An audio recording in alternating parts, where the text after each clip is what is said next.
we started. We started off the modern Indian history. In that, I divided it into two parts, part 1 and part 2. Even we discussed 2 to 3 units of the part 1.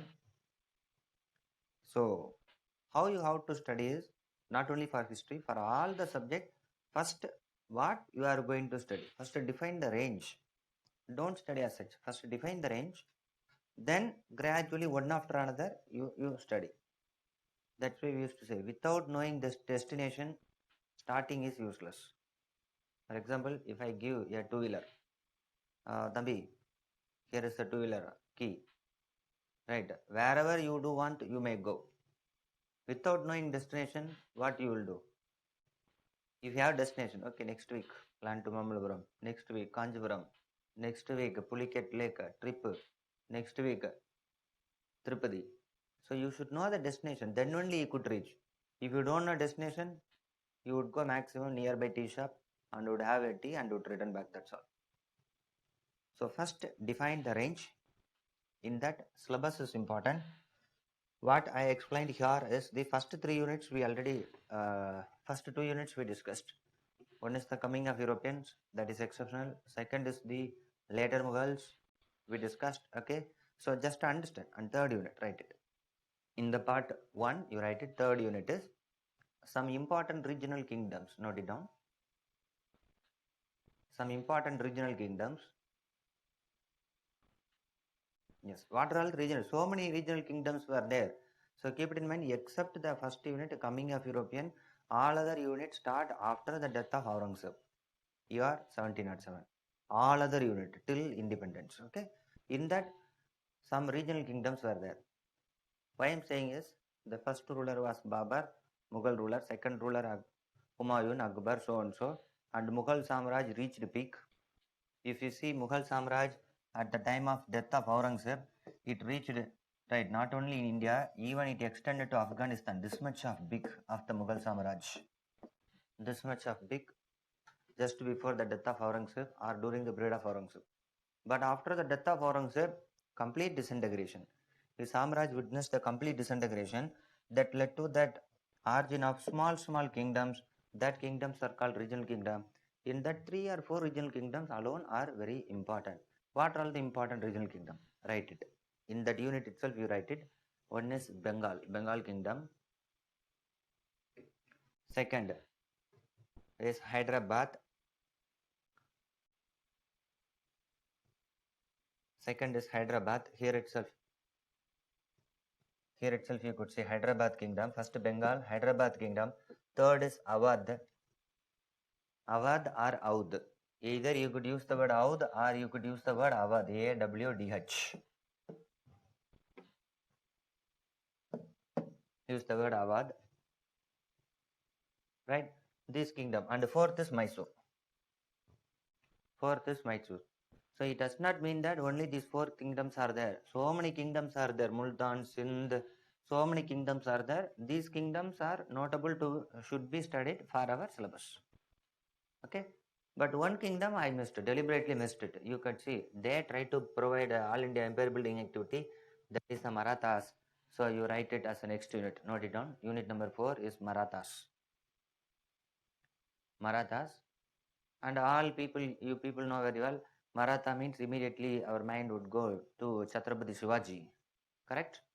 But here, what is the unit is, you write, continue the unit, Marathas after the death of Shivaji. That is a unit. Because if you study Maratha under Shivaji, that is medieval part. After the death of Shivaji, that is modern part. Okay. After the death of Shivaji, Marathas under whose leadership started to rise? Other name of the unit, write it. So Marathas after Shivaji mean Marathas under whose leadership? Put slash and write it. Other name of the unit is Marathas under Peshwa. Note it down. Maratha under Peshwa. So fourth unit has 2 names. One is Marathas after the death of Shivaji. Otherwise Marathas under Peshwa. Who is Peshwa? We will discuss. When the unit come, we are going to discuss. Today I just open it. These are all the topic you have to study. Keep it in mind and thoroughly study whatever the topic I says. Okay. These are all the 4 important things. So with this first 4 units, I have discussed of this. Okay. What is visible? Conspicuously visible is, as long as Aurangzeb was there, single empire, strong empire, no problem. Okay, centralized. But after his death, what happened? Complete disintegration. So many rulers. If so many rulers started to rule India, means there was no unity. If no unity, means frequent war among them. If frequent war among them, means that is good for outsiders. Am I right? Why I'm saying is, who are the outsider by the time? Europeans. Among that, which European was that outsider? British. So unit number 5, write it. The rise of British in India. The rise of British in India, or the conquest of British, or conquest of India by British. Either rise of India or conquest of India by British. Okay, that is what the topic 5th unit. Actually 5th unit onwards, all the topics are very very important. Definitely questions should be asked in all perspective. Okay, you people know, like any other European, Portuguese, Dutch, Danish, British also came to India for trade. But keep it in mind, all European came to India just for trade, like likewise British also. But what happened is, here no unity. Keep it in mind. After the death of Aurangzeb, his empire was completely disintegrated, and there was no unity. If no unity means that opportunity was used by the British, they started to rise and they also started to capture India. Gradually, they started to occupy India. By after 100 years, they occupied the entire India. That's why we used to call, who colonized India? British. British Samraj was established in India. Got it? Yes. What are all the methods British used to conquer India? Yes. What are all the methods? What way means the best way is this? Right? Fight, war, battle. What are all the different wars? What are all the different battles? You might have studied Battle of Plassey. You might have come across Battle of Buxar, or Carnatic Wars, or Anglo-Mysore War, or Maratha Wars.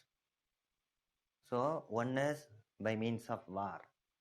Another is without war. You might have come across it. Without war concept is, the very famous concept of without war is doctrine of lapse. Have you come across? If in the 10th standard exam, in the book itself, the doctrine of lapse, both in the book as well as in the exam, doctrine of lapse is very much important chapter. Who introduced doctrine of lapse? All the people. If you studied in India up to 10th standard, definitely all knew very well Dalhousie introduced it. So, two methods British used. One is with war, another is what one? Without war. So, you split the unit into two. Split the unit. You have mentioned the British expansion in India. The unit, you split it into like this. Okay, whenever split, you do like this. One is with war, another is without war. One is with war, another is without war. Okay, under war, you write it. Actually, it should be like this: war and battle. That is the right thing. With war and battle, one side. Another side is without war and battle. Okay, here itself, I have to differentiate what is war, what is battle. When the unit come, I will discuss it. Right, just the example alone, you write it. What are all the examples of with war and battle? You note it down. Battle of Plassey. Just one or two. When the unit come, we will discuss at length and breadth. Battle of Plassey, Buxar, Carnatic War, Mysore War here. Mysore War. These are all a few examples of with war and battle. With war and battle, few example. Okay. Next, that side is without war and without battle. What is the best example? Doctrine of lapse. Write it. Subsidiary alliance.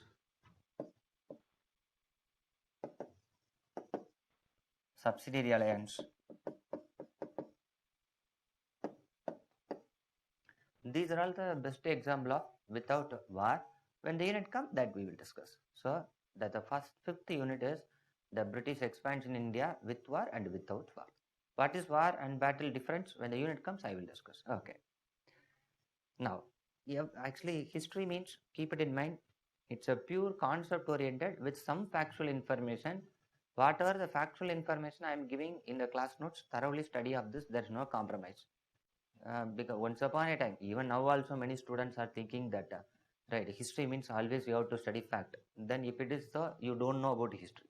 Openly, I used to say. Okay, you after studying, then only you come to know of this. Understood? So this is what, like any other Europeans, British also came to India just for trade. But what happened is gradually started to rule India, gradually conquered India, and gradually started to rule India. Okay, listen. If I wanted to administer, if I wanted to rule you, here nearly 300 people or 400 people are there in this. If I wanted to administer or control the 400 people, mean I must speak with you. If I want to speak with you, what is the language I am using? That is known to you. That should be known to you. Otherwise, what this sir is explaining. For example, you consider I am teaching in Chinese language. I don't know China, it's Chinese language, right? I'm just saying. If I am teaching Chinese language, no one knew of the Chinese language. Then what will go within few minutes? All would disconnect and all would go and all started to complain what the language of sir is speaking. We don't know. What I'm saying is, for effective administration, for effective control, what is important is the language is the matter. Am I right? One. Second thing, for effective administration, what is essential is money. Without money, how would you administer? Even today, state government is there, central government is there. How do they administer with this much of administration measures? They are constructing road one side, other side is they are constructing dams, other side is they are providing 1,000 rupees for COVID affected people. From whose money? Whose money is that is a taxed. We are paying the income tax, we are paying the sales tax, we are paying the GST. From that only government is giving. Likewise, what is important for administration is tax. That is very, very important. If no tax, no rulers. If no tax, no administration. Tax is very, very important. Likewise, for administration, you need administrator. Nowadays, who are all the administrator? IAS officer, IPS officer, IFS officer. Nearly 24 such services are there. Such a people are called the officials, right? Civil service. That is important. So these are all the things introduced in India by whom is the British. That topic is the sixth unit. Open the sixth unit. What is the sixth unit? Is British administration in India. You put like this. This is the most important unit. Every year, minimum 2 questions would be asked. So you put like this. Every year, I assure you that minimum 2 questions, sometimes 3 questions, bumper.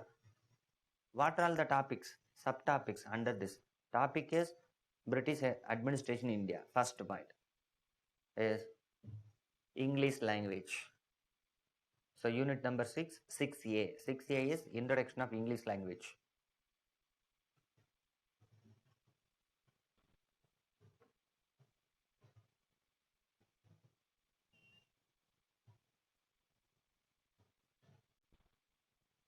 Right. In this, listen, why British introduced English language? Keep it in mind. Listen, British came to India, okay, and you consider they conquered Bengal. Initially, what British knew only English language. They started to speak English language, but no one knew in Bengal because here Bengali is famous. Then what British consider? Okay, it is better to learn Bengali language. Immediately, British started to learn Bengali language, and consider hereafter it is very easy to rule India. Next, what happened? They conquered this place, right, and started to speak Bengali language. No one knew Bengali because here Telugu, Tamil, Malayalam, like that people are there, right? So here what they consider is no one knew Bengali, so they started to learn some other language. Okay, then they consider with this everything is over and we could easily rule India. Next they come to this area, they conquered this Maratha region and started to speak Bengali, Tamil, Telugu like this. No one knew, and they forced to learn Marathi language. Impossible. Then only they came to conclusion that it is impossible to learn all the Indian language. Rather than let the Indian learn my language. Whose language? British language. What is the language? English. That's why they introduced English as a language. Actually, initially British were eager to learn our language. Later, we are not later. Till the date, we are learning their language. Am I right? Till the date, we are learning. We had to learn completely. This is the way of introducing English as a language. So, 6 subtopic A is over. Second subtopic in the 6th unit is write it land revenue system. This is very important topic. 6B. 6B is land revenue system. You might have come across Jamindari system, Rayatwari system, Mahalwari system, right? These systems, right? This is economic history. When the unit come, we will discuss. 6C is civil services and judiciary. Civil services and judiciary. This is very important. Because of that only IAS, IPS, if you want to study, if you want to become, you should know where was the origin, who started it, what is the history of this IAS, IPS. Right, now it is called IAS. Earlier it was called Indian Civil Services. Now it is called IPS. Earlier it was called Indian Police. Likewise, you should know of this. Right, and the last, 6th unit, last is newspaper. Write it. Newspaper and related act. Related act means newspaper related act. So, newspaper and related act. All these 4 topics, subtopics constitute 6th unit, the most important unit. I will give more concentration of this. Political wise, conquest wise, no need of important thing, but this is the most important topic. Okay. So, British came for trade, conquered us. Whenever they conquered, they started to introduce administrative measures. These are all the administrative measures the British took it. Now, right, it is up to the Indian. Listen, once these systems are introduced, it is up to the Indian to react. Whether Indian accepted or Indian rejected. Some of the Indian accepted, many Indian rejected. What is this bloody English we don't want? What is this bloody English dress, jeans, t-shirt? No, is it suitable for Indian climate? No, unfit. In Indian climate, you think that, is it possible to wear jean? Is it possible to wear jean with 24 hours?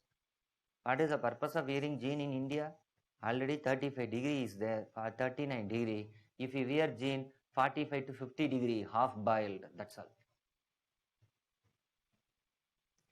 So many consider that British Raj is a curse, but some consider that British Raj is a blessing.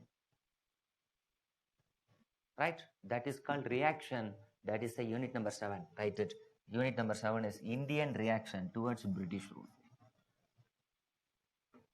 Write it. Indian reaction towards British rule. You split the unit into 2 parts. One is the positive reaction, another is a negative reaction. You split into 2 parts, positive and negative reaction. Got it? What is a positive reaction is, listen. So positive means some Indian consider, okay, joining with the British is good. British had some mind. In mind, they have some masalas. Their idea is good.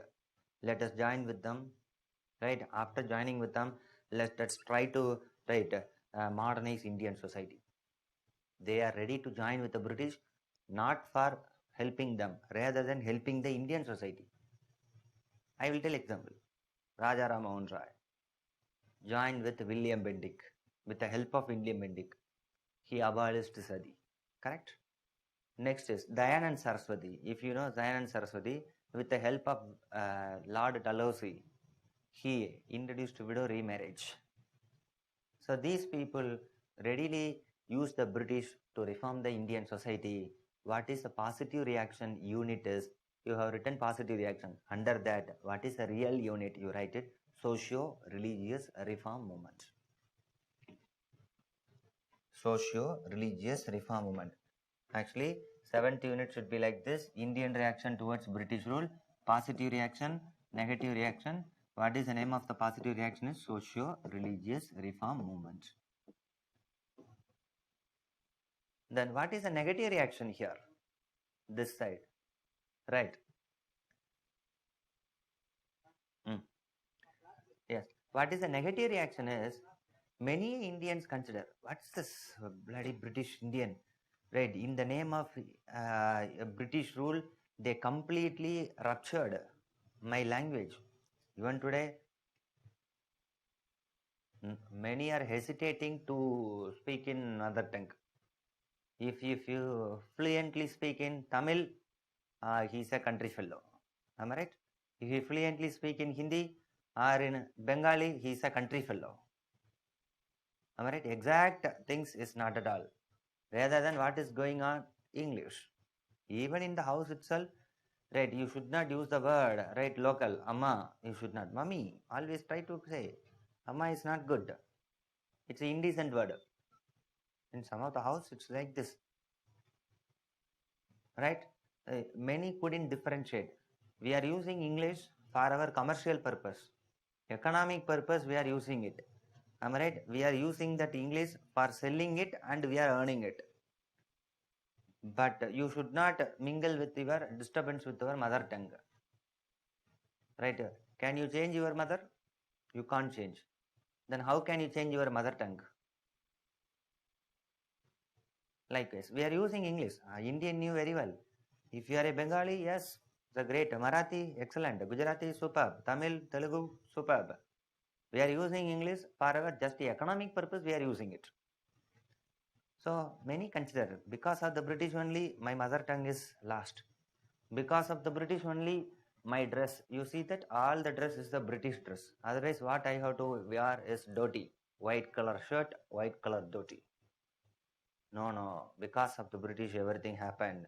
What they consider is we must expel the British.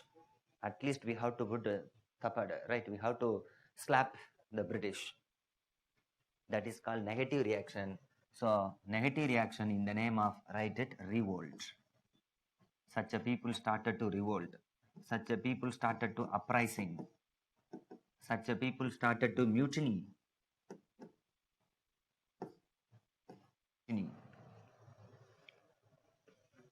First is socio-religious reform movement. Second is this one. Over. So this constitute unit number 7, Indian reaction. In India, we face so many reactions. British face so many reactions. Best reaction in Tamil Nadu is Veerapandiya Kattavaman. Fought against the British. Velu Nachiyar. In Kerala, Divan Veluthambi. If you go to Karnataka, Kittur uprising, Rani Chennamma. Even if you go to Andhra Pradesh, even a movie is there, Saira Narasimha Reddy. I'm saying, since many people are from here, I'm saying, in Bengal, in northern belt, no need to say so many leaders, right? Because Bengal, the cradle of nationalism to fight against the British. Throughout India, people started to rise under the name of revolt and uprising. But so many uprising, so many revolt, mutiny took place. But one mutiny is very important. One revolt that took place in 1857. That is the next unit, right? Unit number 8 is the revolt of 1857. Don't just write the revolt. It's wrong. Revolt of 1847. Otherwise, Sipai mutiny of 1847. Write it. Sipai mutiny of 1847. This is very important. Okay, you see that. What is the first part? First part is 1707 to 1847. What is history? Study of anything in chronological order. First part I mentioned chronologically between 1707 to 1827. Over. After that, what I have to do? One after another, I have to gradually take a class for all the 8 units. Understood? So this constitutes the first part. So keep it in mind. First part up to 1847 8 units. Automatically it should come to your minds. Understood? Okay. But along with the history, what will also here I will take is some polity. The superb book is Lakshmikant in polity wise. I think all would have bought it. Regarding the book of history, in our Telegram channel, we have shared 12th NCERT. We have already shared it. All download it, okay, and try to read it. Second thing, Spectrum book you have to buy. Modern India Spectrum. Modern India Spectrum book. Okay, you buy it. in the nearby shop, you go and buy it. For example, if you are in and around Trichy, in Trichy center itself, it is there, you buy it. Bangalore is there. Delhi, no need to say, wherever you go, even the normal shop, roadside shop, you may get it. Right. If you are in interior part, go to the nearby town. Before that, just call it and inquire about it. If it is so, you buy it. Spectrum book, you buy it. Okay. So these two books are more than enough. One is 12th NCRT, another is Spectrum book. Even for my history optional student also, for modern India, I would say only this thing. And another thing is, those who are opting for history optional, the same part is for modern India. There is no exclusive modern India classes for history optional, because for history things, this one as well as the optional, more or less one and the same. Only 20% or 10% alone would be different. So carefully look after that. There is no separate class for this. Okay, these two books are more than enough. Modern India by Spectrum, another is 12th NCRT, that we have already shared in the Telegram group itself. Okay, what I'm saying is, Lakshmikant book, it's like a Bible, or it's like a Gita, or it's like a Quran for Bharati. In that Lakshmikant book, if you open the first top unit, many acts had been given. Regulating Act, Charter Act, Council Act, Indian Government of India Act, likewise they have given. That things will be taken by me. That's why modern India class is fundamental. Polity, first 2 to 3 units I will take, and history wise, modern India. Actually, modern India, polity. Next to polity, these things will be open. If you study simultaneously, superbly you could coincide. You could easily have an idea about these two. Right? So, what are all the acts we are going to study between 1707? Because part 1 is 1707 to 1857, right? In this, what are all the important acts passed by the British Parliament? That is a ninth unit. Write it here. Some important act passed by the British Parliament. Passed by the British Parliament. I will mention the year alone. 1773. Note it down. 1784. 1813. 1833 and 1853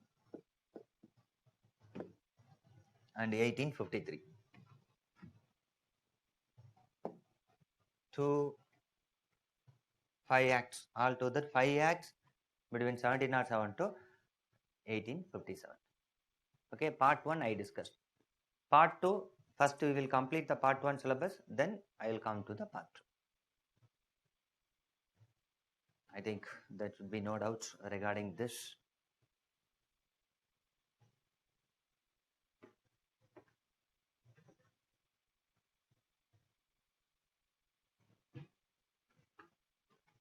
Shall we move on to first topic?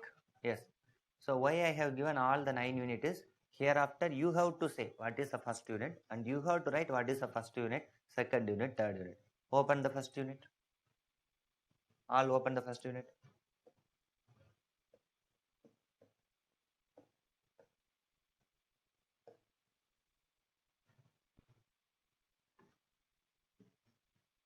Yes, actually this is the first unit.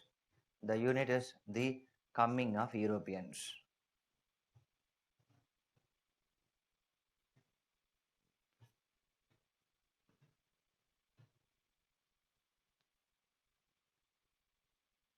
Coming of Europeans, right? So carefully look into the map. Here you all people know Vasco da Gama, Calicut, he came to India for spice, next to British, next to French. That you all people know very well of this. Here is concept we will discuss. Just 10 minutes outside India. After that, I just confine to Indian history. Okay. So in that, open. Who is the first person? Write it. Vasco da Gama. Just write it. Then I will come to concept part. Vasco da Gama. Don't write any years. Okay. From Portuguese. That's why Portuguese were the first to come. From Portuguese, Vasco da Gama. 1498. 1498. Which place? Landed at Calicut. landed at Calicut. Yes. So when this happened, coming of European, first unit started. Okay, this is the known information. For what trade? You write it spice. For spice trade. This is the known information to all the people. But the question is why? For what reason did he come to India? Definitely, spice I mentioned.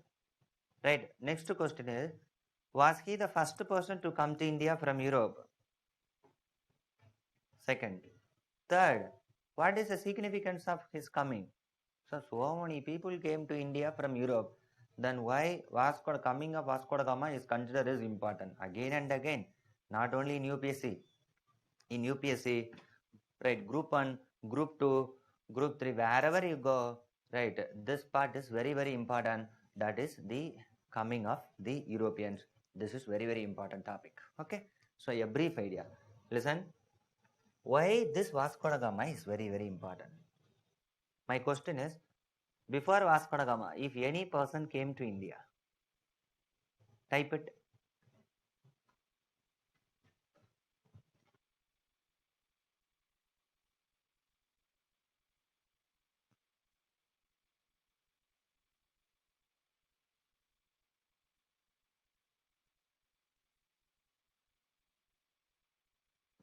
Type it. Before Vasco da Gama, did any person come to India?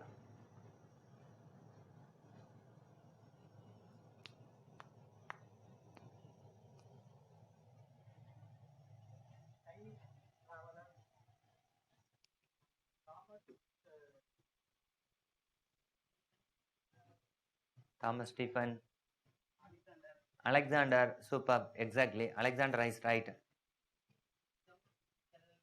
Megasthenes, okay.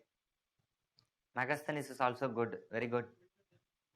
Iltutmish from Phil, okay.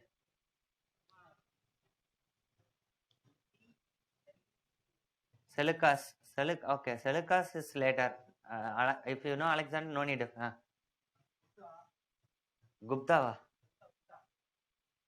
Buddha, Buddha, okay. One or any other? No, Saint Thomas not European, yeah. Saint Thomas is an Asian. Whether Christianity was born in Asia or Europe?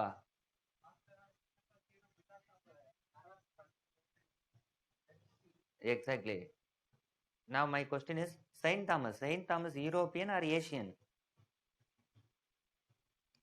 Whether Christianity was born in Europe or Asia? Christianity was born in Asia.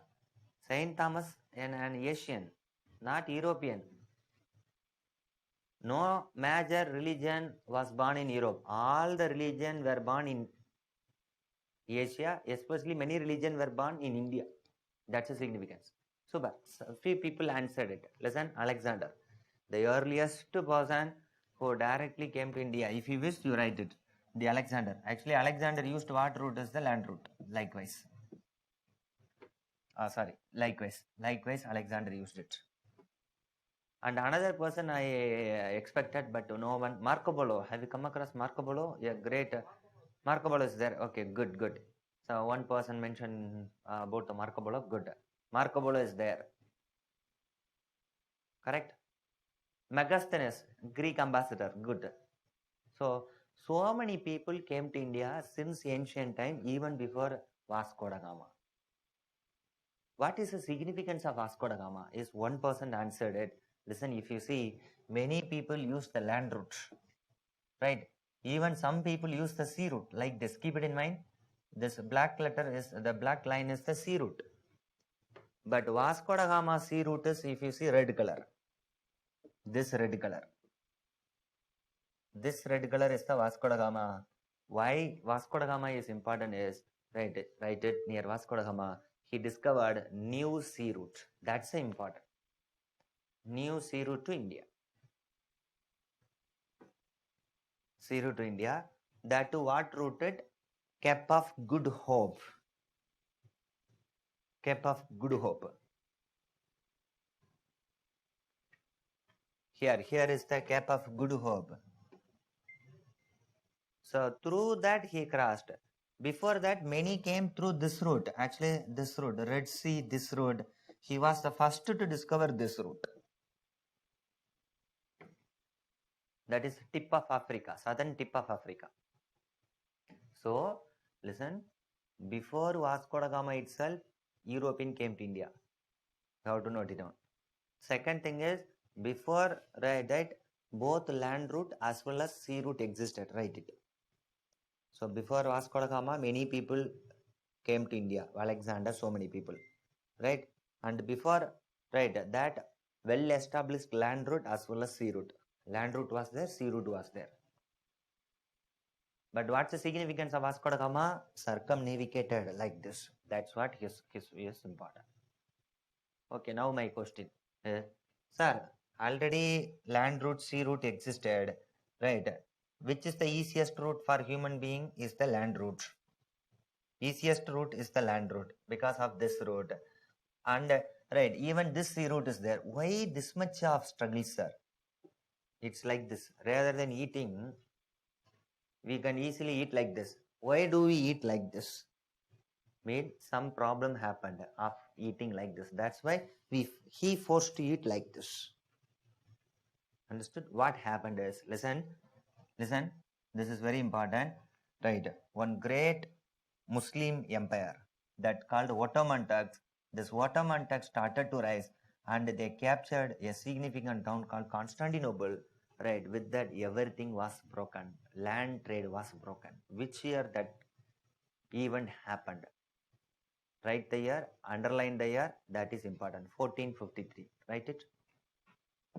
1453. A Muslim empire called Ottoman Turks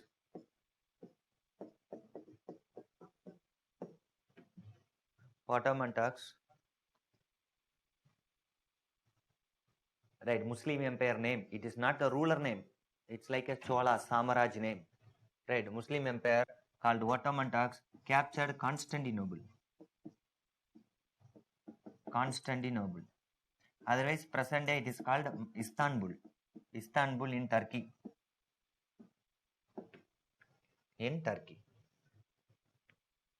And obstructed the trade. Obstructed the trade.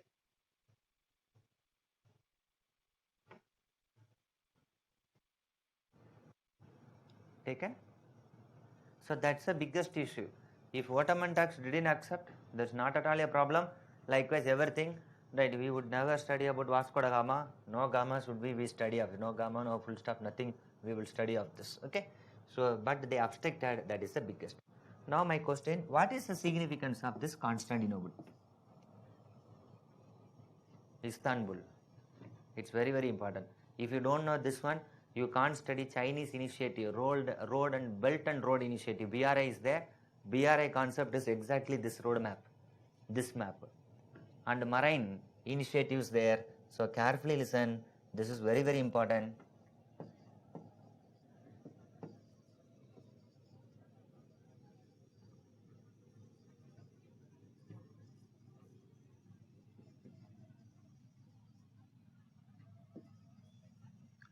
Yes. So you consider this is not a three continent. In this listen, earlier what happened is how the trade existed between India and other countries. Just carefully listen. From here, China. From China, sorry, I will mark it in the same so that you could listen. From China, a route would come. Right. From Europe also a route would come. Carefully listen. Both the route, from here a route, from here a route, both would join at the meeting place. The meeting place is Istanbul, otherwise Constantinople. It is in Turkey. So this is what European trader would come. Here Asian trader would use it, right? And both would come to Constantinople. In that Constantinople, exchange of product. It's like monthly market. Have you come across? Market would happen in an open place, especially to buy and sell cattle. It's like this. So this is very important. Right, this route is famously called Silk Route.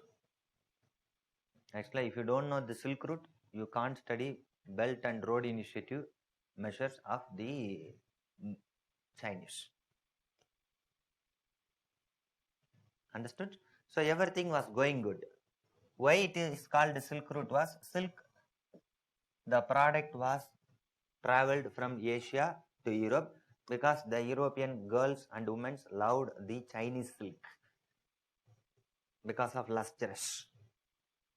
Everything was going good, but in between gap, rise of Ottoman Turks, that Ottoman Samraj, right, started to rise when they obstructed this place.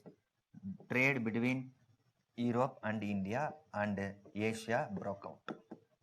Asian trade couldn't go there, European trade couldn't come here. That is the biggest issue. Here also Ottoman Turks, entire thing Ottoman Turks started to spread. That's why keep it in mind, these European countries, they cannot come use this way. They started to come like this, right? In that the first to come is Vasco da Gama, that led to coming of Europeans. Simple. So this is somewhat of world history topic. 1453 underline. Why I am asking to underline is hereafter whatever the unit I ask you to underline, by heart it.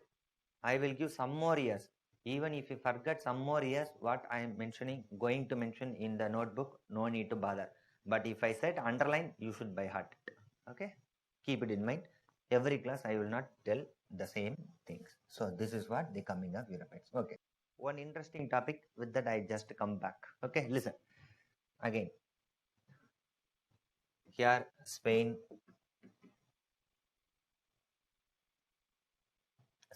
Portugal, Spain, France, Britain, here.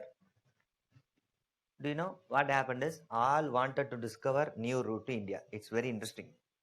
What happened is many people, right, very, very interesting. Many people in search of India, what they did, listen, many went like this.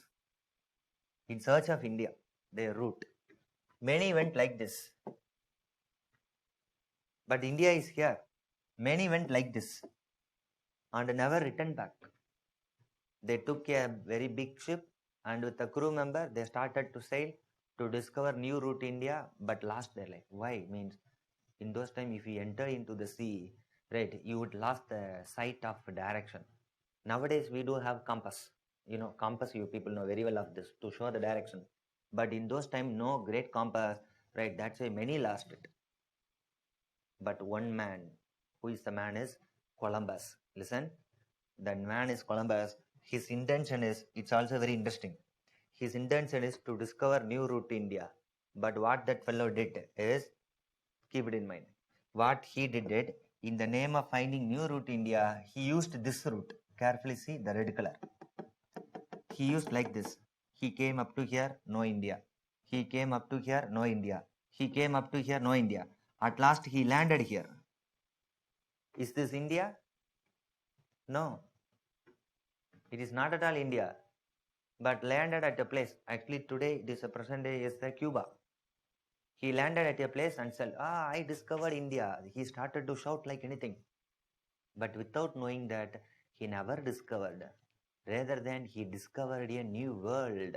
What is the new world is called America, this world. That's why here I used Christopher Voyage Columbus. Right? Next point you write it. In 1492, this year.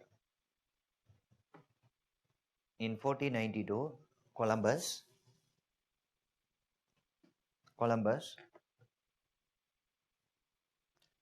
in search of India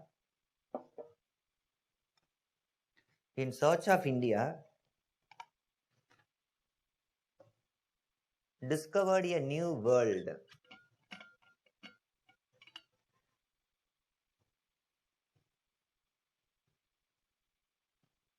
Discovered a new world. Yes, what is a new world is America. Actually, what exact place he landed is Cuba. Later, the entire continent is named as America. Named as America. right? That's what interesting. Now you say Columbus discovered America deliberately or accidentally, means pakka accidentally. Accidentally.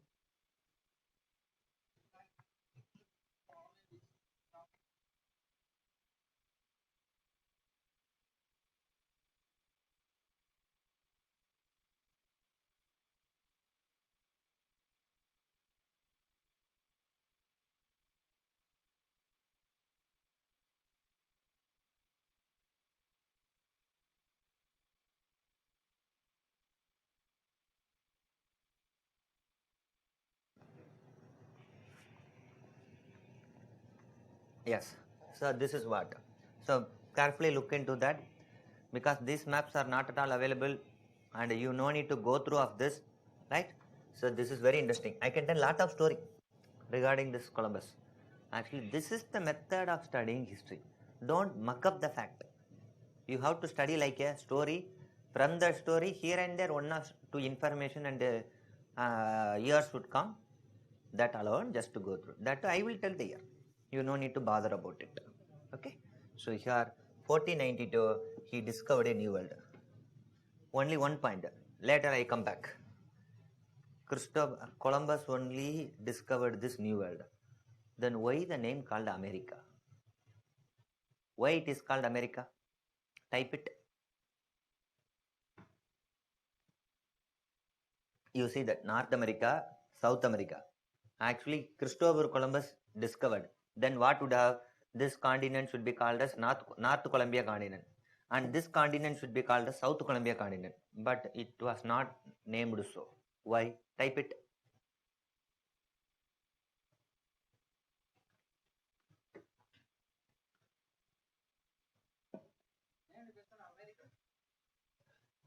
Yes, you are right. Named after American. Why it is called America? Super, super. Who is the person? Yes, name.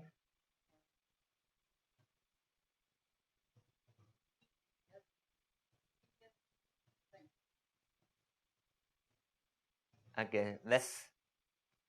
Right. Actually, I couldn't see the name. Exactly, exactly. What you are saying is exactly right.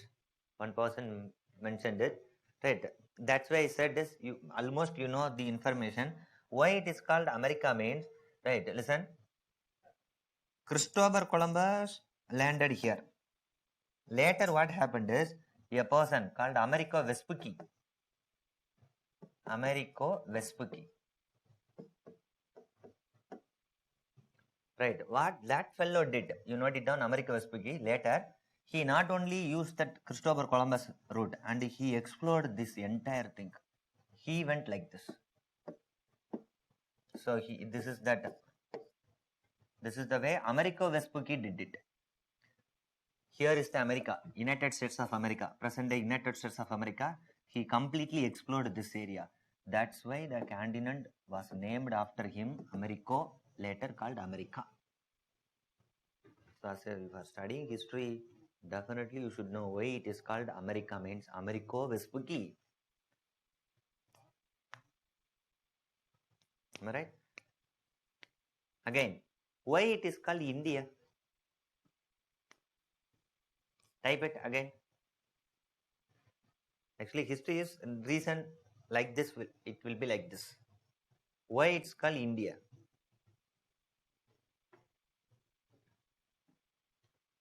Type it. Type it.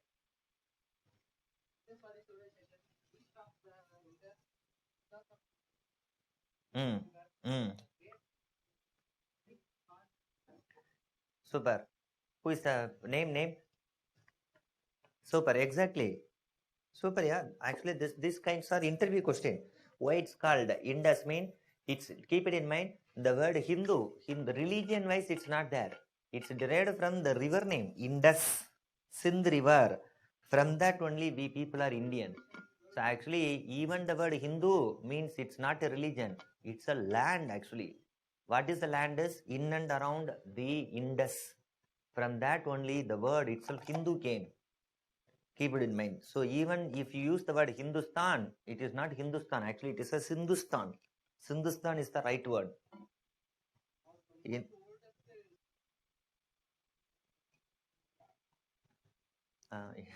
No, no. Question is why it's called India. That's why. Almost many people answered it. Exactly. Actually, Sindh. From that only Ind. It's difficult to use the word yes, so they remove it. Sindh later become Ind, later become India. This kind will be asked. Okay. Any of the student from Bihar? Anyone from Bihar? No one from Bihar. Some might have been there. Delhi it is. Delhi. Diliwala. No one. No one from Delhi. West Bengal is there. Suprayo. Why it's called Paschim Banga?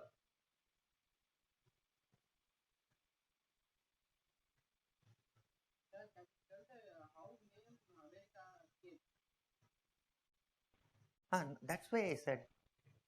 One person questioned it. Why it's the name America means? It's named after Americo Vespucci. From that only the word from his name only the word America. Uttar Pradesh, okay, very easy. That's why I'm not at all asking. Because earlier it's called the upper province. Later in course of time it became Uttar Pradesh. Why it's called Bihar? If you are from UP or if anyone knew West Bengal, Bihar is very close. You may try to answer. Why it's called Bihar? Uttar means upper, Pradesh means the land. Very easy.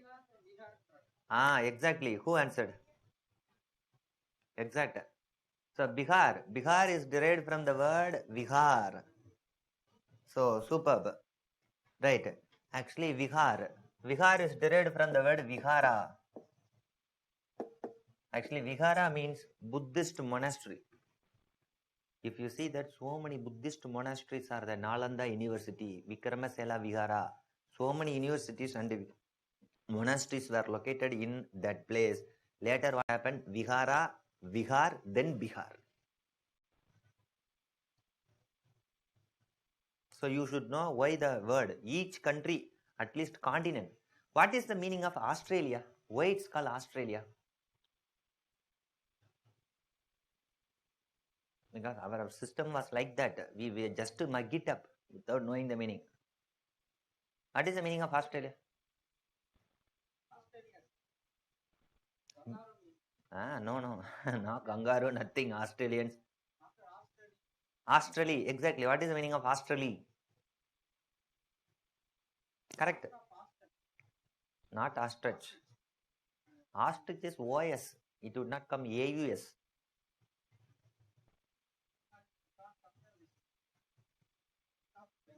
Mm. Correct. West Bengal is because of West of. Now only Supro answering. Some people, okay. Why it's called Australia? Astros means south. Australia means the land which is located in south is called Australia. Now only.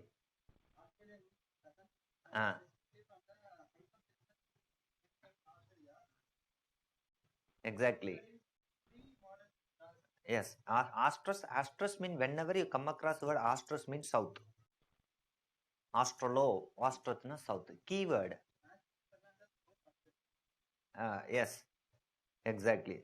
So you typed it, you checked it in Google or somewhere. Okay, no problem at all. You do one thing. So hereafter, all the 28 state you should know. Okay, many people would have from Andhra Pradesh, Telugu Desa. Why it is called Andhra? Tamil Nadu, no need, because from the language itself, the people speaking the Tamil is called Tamil Nadu. Why it is called Andhra? Why not? Because people are speaking Telugu language. Huh? Andhra's ruled now. Why it is called Andhra? Exactly. One man, one person answered. Who is the name? Huh? Aryans, it's not. Supriyo almost right. Because the Satavahanas, there is a tribal people called Andhraka. So a people called Andhraka, the earliest people, such a tribal people settled and gradually developed, and very late they developed a language, right? That's why from the word called Andhraka, the language, the place is called Andhra. So likewise, I will give it. Today it is the homework.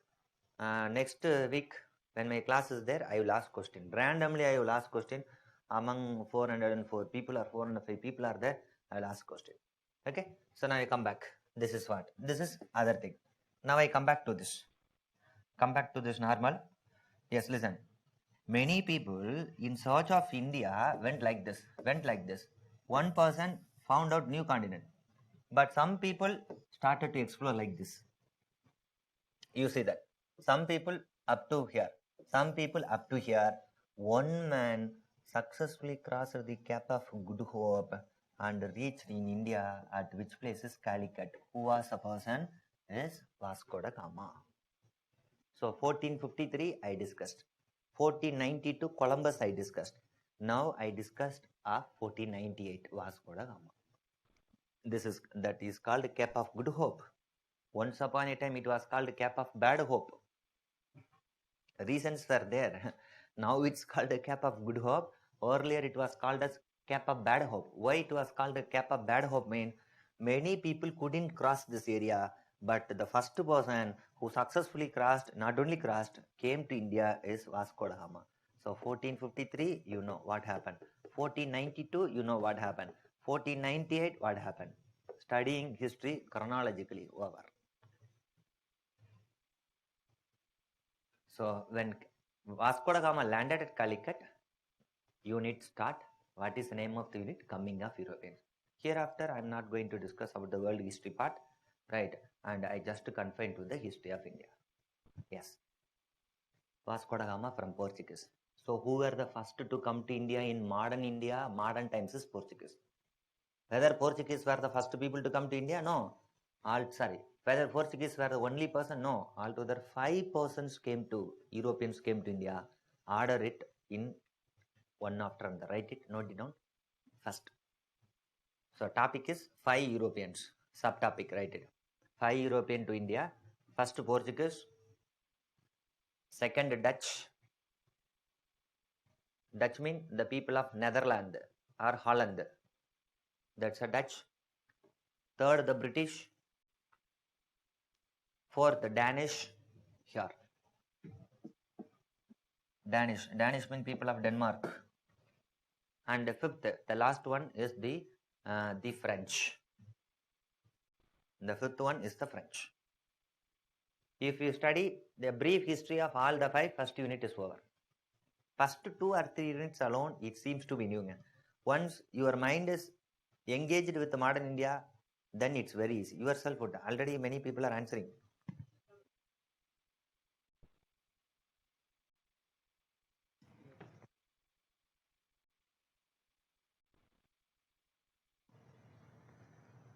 Just 1 minute.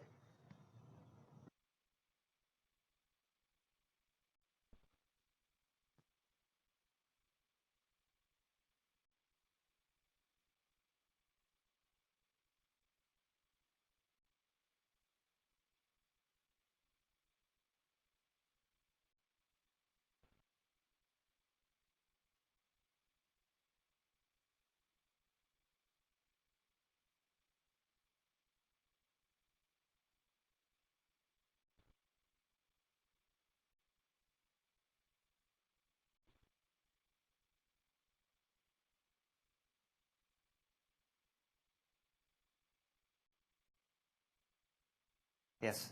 So these 5 Europeans. Yeah, a brief history of these 5 Europeans is more than enough. First open. Portuguese.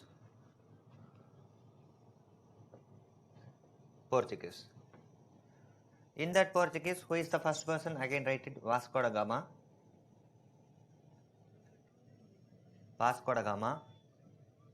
Yes. Don't write the years. What you have to know, 1498, that alone is enough. How many times he visited India? That is, he altogether visited 3 times. Because 1498, he landed at Calicut, that I mentioned it. So next point you write it. Altogether he visited 3 times. Okay.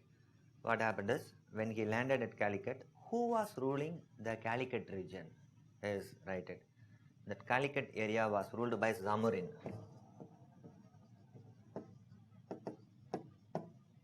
The Rajas of Zamorin. So this Rajas only were ruling, was ruling that area. Okay, he came along with his ship, landed at Calicut, and purpose is spice, that is pepper, cardamom, am I right? Clove, condiments, that is condiments, commonly to say. Yes, ilachi, likewise, that's are collectively called spice. He wanted to collect this. Kerala coast is well known for spice. No need to say, you people know very well of this. So what was the reason is he collected. Listen, he collected the spice, and that to very cheap rate because he have plenty of available there, and he returned back. Listen, he returned back. This is what he is first. So onward as well as the return journey, both is mentioned in dotted line. He returned back. He returned back to Europe. Such Indian spice were in high demand because of this land route was broken. Complete land route was broken. So this land spice was great demand, and he got super profit. That's why it motivated Vasco da Gama and other country fellows to come to India again and again. So most successful spice trade. But what this Vasco da Gama did it during his second visit, next point. But during his second visit, he defeated the Samorin ruler. He defeated the Samorin ruler. Keep it in mind. First time he came like this, but next time he came, what he did it with a huge force and started to defeat the Samorin ruler. Understood? So many other points are there. We don't want this. Vasco da Gama came to India 3 times. Okay. Last time, what happened is he visited third time. But during his third time, he died in India. Next point. Actually, he didn't return back. So his last visit, don't write the years except 1498, useless. Don't write it just for namesake also, because if you write it in your notebook, you forced to mug it up later point. So third time visit, he died in India. Even his samadhi, his tomb is there. His samadhi is there in Cochin or Calicut itself. Even it's a tourist spot. Many people are visiting his samadhi. And even if you want to know of Portuguese, especially Vasco da Gama, there is a Malayalam as well as Tamil movie is there. Urumi is there. Even if you are from northern part, West Bengal and other, if you want to know of the coming of Europeans, there is a movie called Urumi with the English subtitle. You could see it completely explained about the Portuguese and their enterprises in India. That's why history-wise, no need to bother. Yeah, it's very easy because so many movies. If you want to know Alauddin Khilji, watch Batmawad movie. Mangal Pandey, so many movies, 2 or 3 movies are there. Mangal Pandey. No need to bother about it. Jodha Akbar movie is there. Salim Anarkali, Shah Jahan related movie is there. Ashoka, even Shah Rukh Khan himself, Shah Rukh Khan, I think so, himself acted in the Ashoka. So history-wise, no need. If you want to know Polycars, Saira Narasimha Reddy movie, go and watch it. One of the Polycars revolt in South India.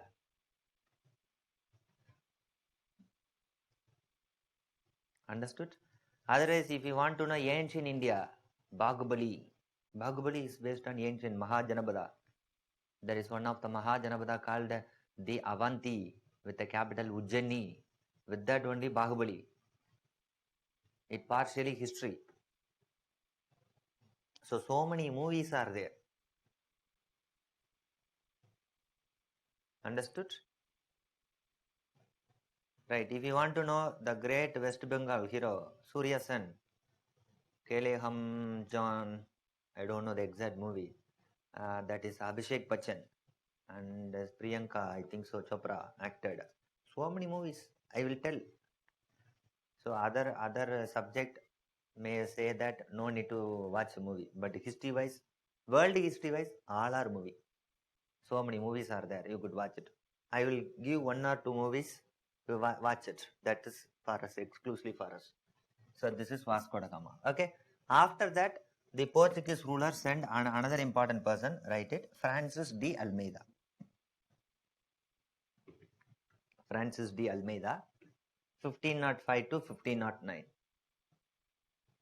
1505 to 1509. First point. He is the first Governor General of. He was the first Governor General to India. Otherwise, you write like this. He was appointed as first Governor General to India. To India means from Portuguese. This is expected question. Normally, a student would miss. Because who was the first was Vasco da Gama was the first. But he was not appointed as the first Governor General. Right. Francis de Almeida was appointed as the first Governor General. Governor General means by the Portuguese ruler. So that is very, very important. Without knowing this, if the options are considered, who is the first Portuguese Governor General to India mean? If you go for logic, if you go by logic, you would answer Vasco da Gama, wrong option. That's why. So this is what age. This is what you could answer one question favorable to you. Okay, first point over. Second point, he followed a policy. Note it down. He followed a policy called Blue Water Policy.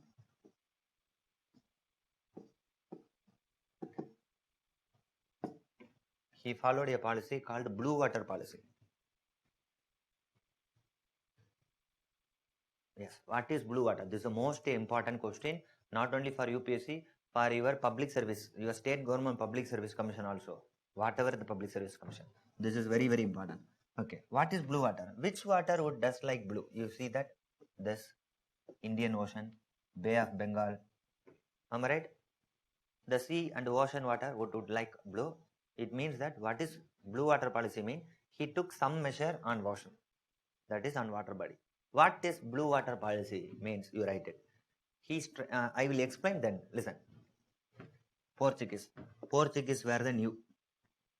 After crossing the Cape of Good Hope, they came to India 1498 onwards. Listen. But before that itself, here Arabia is there, Gulf country. From here itself, Arabs people dominated. Arabs, Turkish people dominated. Listen. Already Arabs and Turkish had a trade. That's why such a sea is called Arabian Sea. Understood? So dominated. Now Portuguese were the new. Who were the competitor to the Portuguese was Arabs and Turkish. What was the duty of Portuguese? They wanted to expel the Arabs and Turkish. To expel the Arabs and Turkish from that water body, Bay of Bengal and Arabian Sea and Indian Ocean, he took a strong naval policy.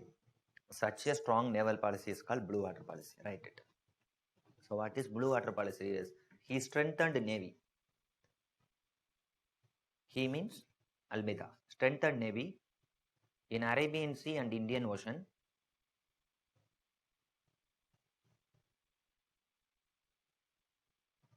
To expel the Arabs and Turks. To expel the Arabs and Turks.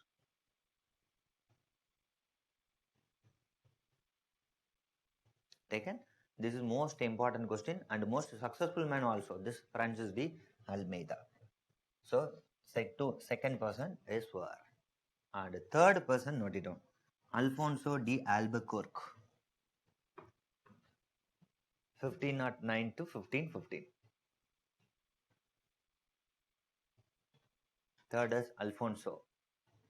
Have you tasted the mango Alfonso? It's a very famous mango variety.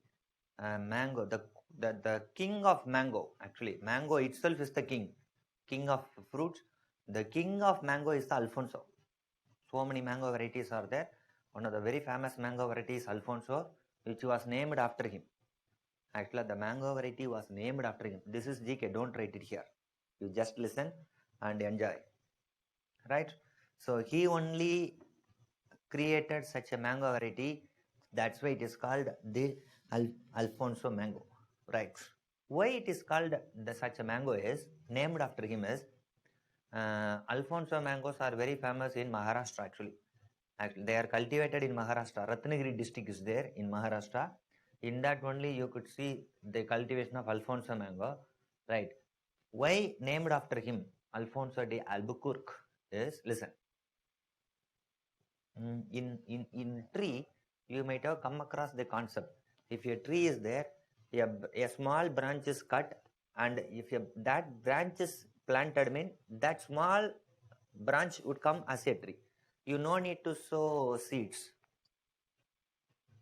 Okay, sometimes you will cut a small branch and you will plant it, and that would come as a tree. Such a technique is called, if you study in agriculture or botany, that is called grafting. Grafting technique. He introduced such a technique in mango, and already native variety mango is there. He cut a small branch and planted it, and this started to become as a tree, and this mango tree started to give a new variety of mango. Such a grafting concept was introduced in mango by Alfonso. That's why such a variety was named after him. Interview question. Whoever, whether it's a GS or optional student, would be asked, why Alfonso mango is called Alfonso? You should know. Why it is named after him? You should know. So these are all other set. Okay. Now I come to the historical point. What's the significance of Alfonso? First point. Right. The real founder of Portuguese settlement in India. Founder of Portuguese settlement in India.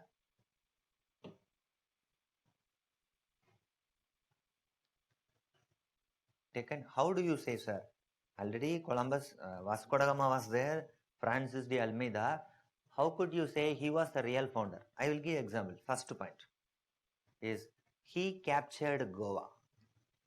Point number one, you write it. He captured Goa.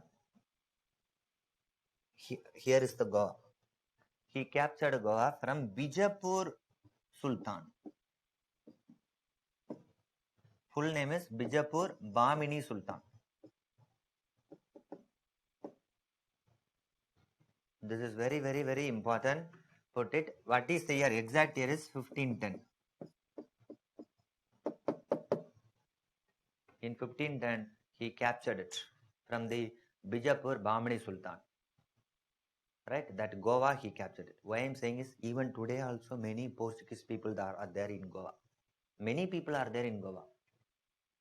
And it was the headquarters of the Portuguese till India got independence. That's why he was the real founder. Second, why he was the real founder? Second point. He had a good relationship. Note it down. He had a good relationship with the Vijayanagar Empire. Here, nearby itself, you could see good relationship with the Vijayanagar Empire. Second. Third, actually at the time, who was the Vijayanagar ruler? You note it down, Krishna Devaraya. Vijayanagar ruler was Krishna Devaraya.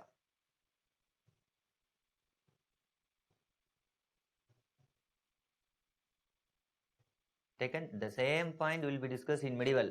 While discussing about Krishna Devaraya, at the time, Krishna Devaraya had a good relationship with the Portuguese. Who was the Portuguese person at the time? You should know Alfonso de Albuquerque. Got it? Yes. And the third is, he also followed a policy. It's very interesting, but the policy got failed at last. Complete policy failure. What kind of policy he followed it? You write it. He encouraged the Portuguese man. He encouraged the Portuguese countryman to marry Indian girl. To marry Indian girl. But policy was failed. Like, what is the reason means? Oh, Portuguese man, you find a good girl in India, marry and settle here, so that we could settle in India, we could conquer India. But the policy was failed. I don't know whether the Portuguese man didn't like our girls. We don't know what is the reason of this.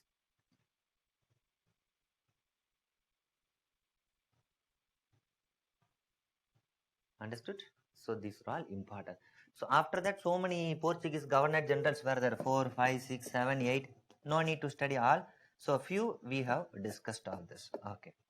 Likewise, Portuguese were the first to come to India. Which year Portuguese came to India? Listen, 1498. 1498. 1498 onwards, for some years, no other European. Who was the second European to come to India? Type it. Who was the first European? Second European. As per our order.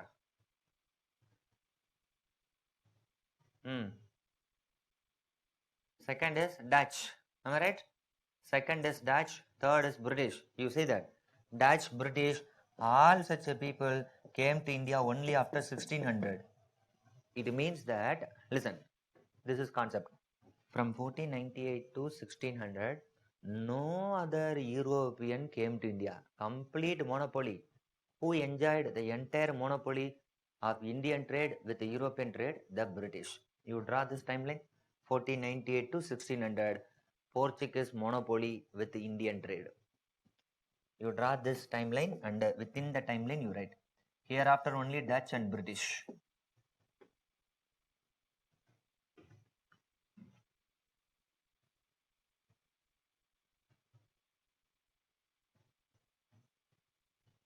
Okay, no other European. Okay, sir. 100 years no other people mean. Then it is up to who to capture India. Mean India should have been captured by Portuguese. Am I right? But India was captured by Portuguese. Huh? No, India was captured by British. India became British India. Otherwise, India would have become Portuguese India. It means that there was some flaw. There were some errors committed by Portuguese that led to the decline of the Portuguese. At last, they were completely replaced by whom? The British. So what were the reason for their decline? Next subtopic, write it. Reasons for their decline. Whose decline is Portuguese decline?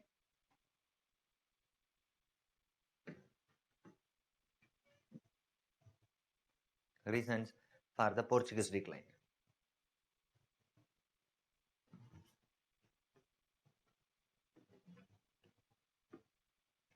Taken? Yes. What is the first reason, sir? Easy. Listen here. What Portuguese did it, Portuguese didn't show interest towards India. That's why. If you don't show interest towards anything, you can't shine it in that. Whatever the field, even civil service field also.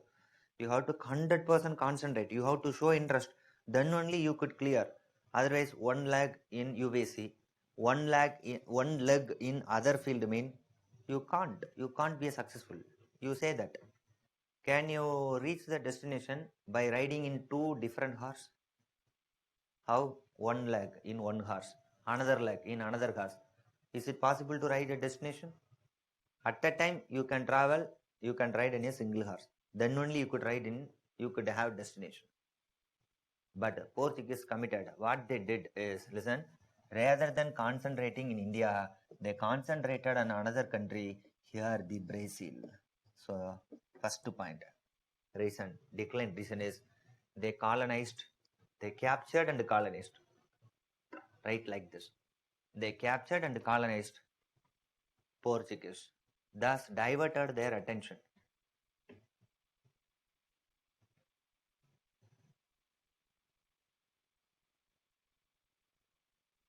Thus diverted their attention.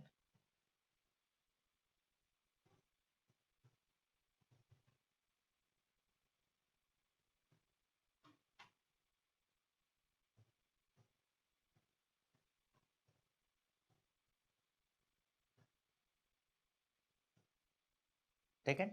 So this is the first thing. That's why they concentrated in Brazil. Gradually, they didn't concentrate in India. Simple thing. If one is not interested towards you, okay, you have to understand they are interested in some other person. They are not at all interested. With that itself, you have to come out such a people. Even after that, if you are torturing, then only the problem create. I think you people know very well what I try to say. I'm right. If you are not interested, one is not interested towards you means they are interested towards other. The same thing. to the Portuguese also. Second point for the decline is, listen, they captured so many places. You go through the map. You go through this map. In that, what are all the Portuguese settlement?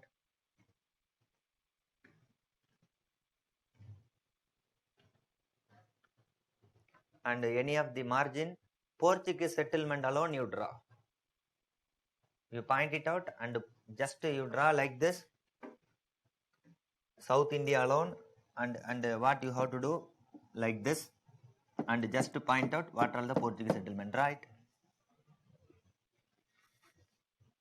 Don't write years. Years are not at all important. Just some important. Then I will give it whether you have mentioned in your Daman, Dayul, all people know.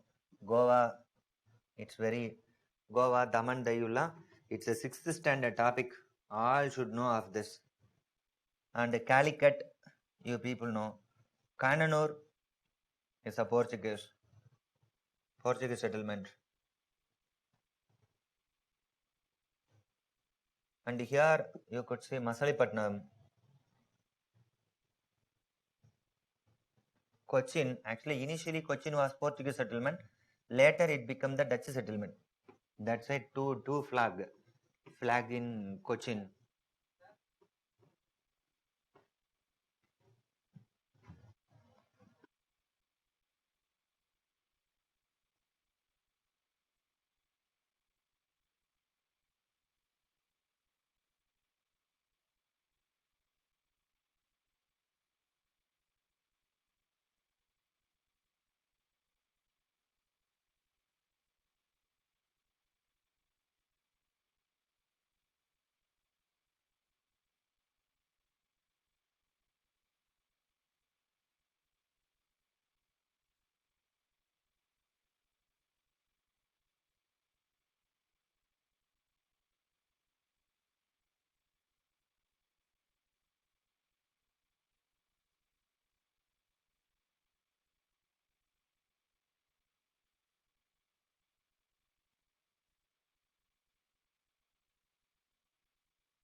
Now check it.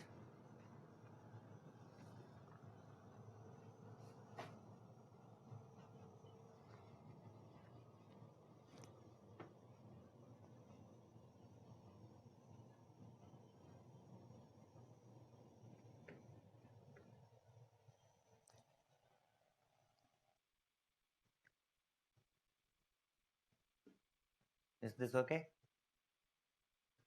So few places. Yeah, Daman, Dayu, Surat, Goa you have people. Even Bombay also, if you see, for some year Bombay also, Kannur, Calicut, Cochin for some year.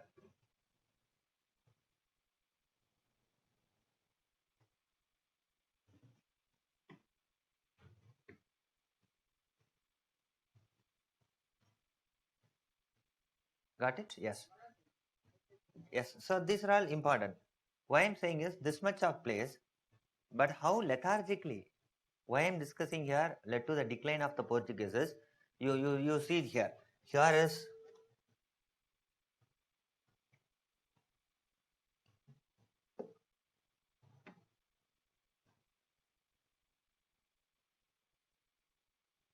yes. You see here. Here is the Bombay. Actually, Bombay, the Portuguese settlement. But later it became the British settlement. Why? What happened? Second reason for the decline. You write it Bombay. Second reason for decline, right? Bombay. A Portuguese settlement. A Portuguese settlement was given as dowry. Was given as dowry. Dowry means a marriage relationship. Am I right? So dowry, to whom it was given. Marriage relationship means given to British. It means that marriage relationship between British and Portuguese. Correct? So Portuguese gave Bombay as dowry. It means that here the girl is from Portuguese, the boy is from British. Because of the marriage, dowry Bombay was given. Okay, who was the British boy? Is Charles II, ruler Charles II. Write it. Who was the Portuguese girl? Is Catherine. Girl na all that royal king's daughter likewise. Here the Charles II king, Catherine the princess. So what happened is marriage between the British ruler Charles II and the Portuguese king's daughter Catherine. Dowry Bombay. Just imagine. Marriage between Portuguese and British. Dowry was given from India. How bloody sense of this. How lethargically they treated. Understood? So this is second important thing. So likewise, gradually what happened is the Portuguese started to vanish, but who was the successful people is third. Who was the third people? British. So this is the method of studying the Portuguese coming of Europeans. So first we discussed of the Portuguese. Portuguese wise, even in spectrum book as well as in NCERT, they have given at length and breadth they have given, you can study. Definite questions are there. Shall we go on to next? Open. Dutch. Second is the Dutch.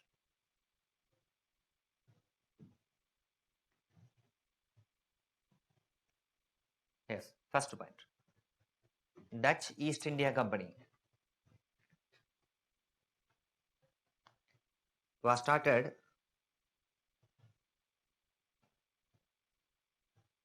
in 1602.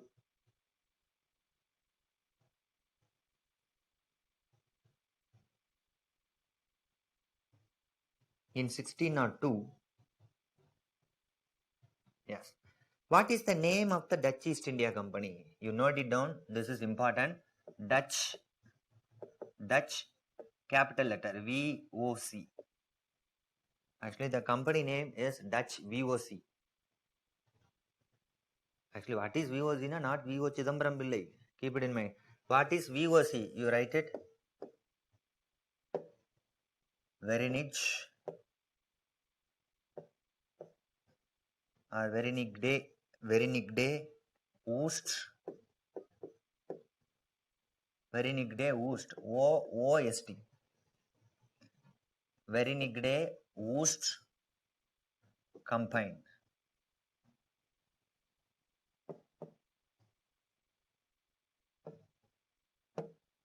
So VOC. Right? Oost. Verenigde Oost Company. Actually, company in English, company in Dutch. So sometimes this may be asked, which company was shortly called VOC? Verenigde Oost Company is the Dutch.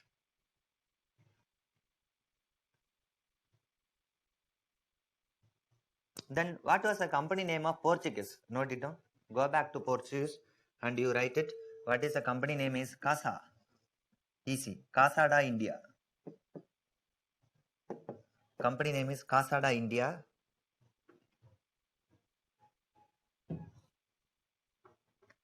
So Portuguese company name is Casa da India. Dutch company. Simply I use the word Dutch East India Company.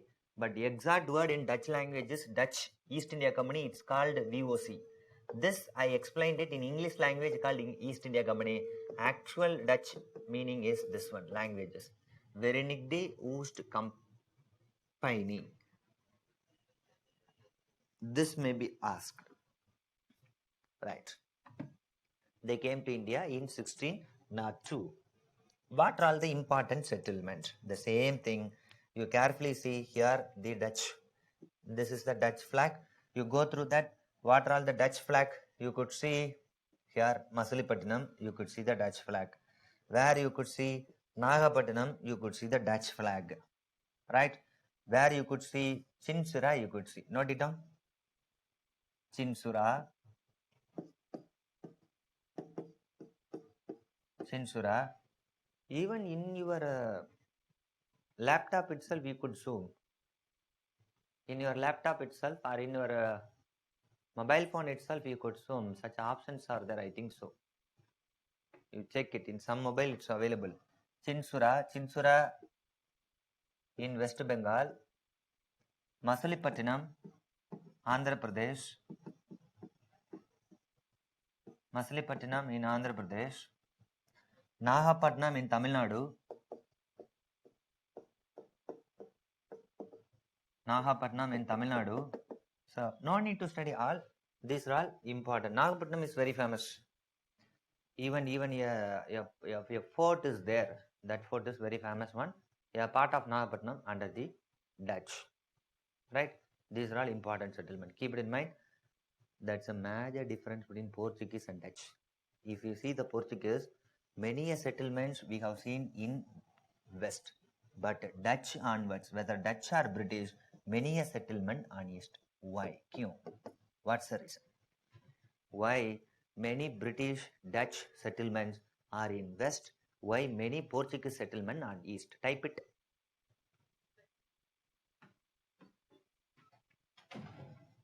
This is what the idea. Why many settlements?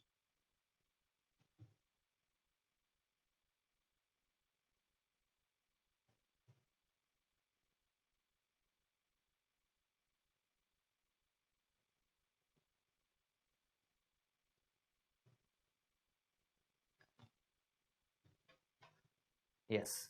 Why? What's answer? Yes, exactly. Yes. Name. Yes, Venkat Prasad Doctor, exactly right. What you mentioned is 100. Exactly. Exactly. Yes, super. We already studied a strong blue water policy. So Portuguese, super. Portuguese couldn't.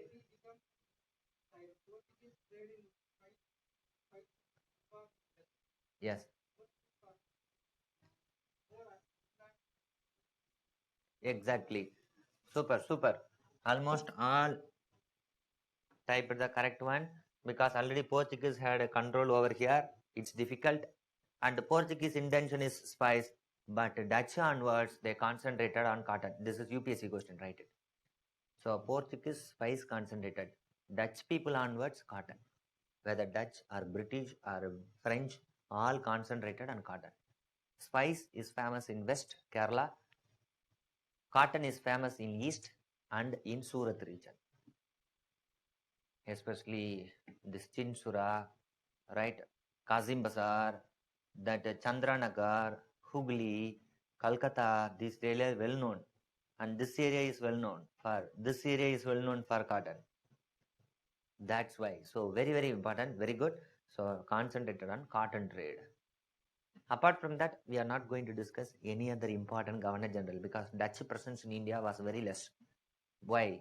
Immediate competitor. Who was the immediate competitor of the Dutch is the British. When British came, Dutch started to vaporize. Right? So Dutch onwards, the cotton important. Commodity changed. Okay. Second people is Dutch. Though Dutch were the second, India was not become Dutch India. Dutch didn't capture. Rather than India become British India, the third fellow. It means that Dutch also started to decline in India. Right. Actually, you have to note it down the places. I already mentioned this. Next you write reason for Dutch decline. Reason for the decline of Dutch.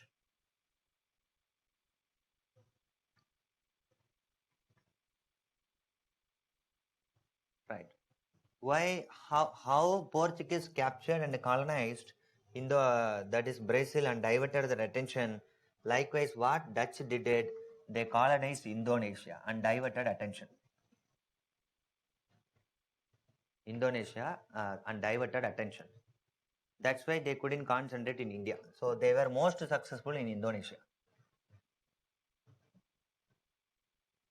Now I will give an idea. Listen, actually, great fight between British and Dutch, both in India and Indonesia. Understood? But in India, who were the successful people? British were the successful people, Dutch were expelled. In Indonesia, Dutch were the successful people and British were expelled. Actually, here it's very interesting. Dutch had negative lesson in India, but most successful in Indonesia. But British very good in India, but worst in Indonesia. What the history teaches to you is you may be defeated at one place, but you will be a most successful person in another place. Okay. What is another name of the Indonesia is Spice Island. Another name of Indonesia is Spice. Actually, spice are much cheaper in Indonesia. So gradually they diverted attention, captured and colonized. First. Second is, what was the reason? This is very, very important topic. This is also expected. What is the reason for the decline is, you write it, Dutch engaged in triangular trade.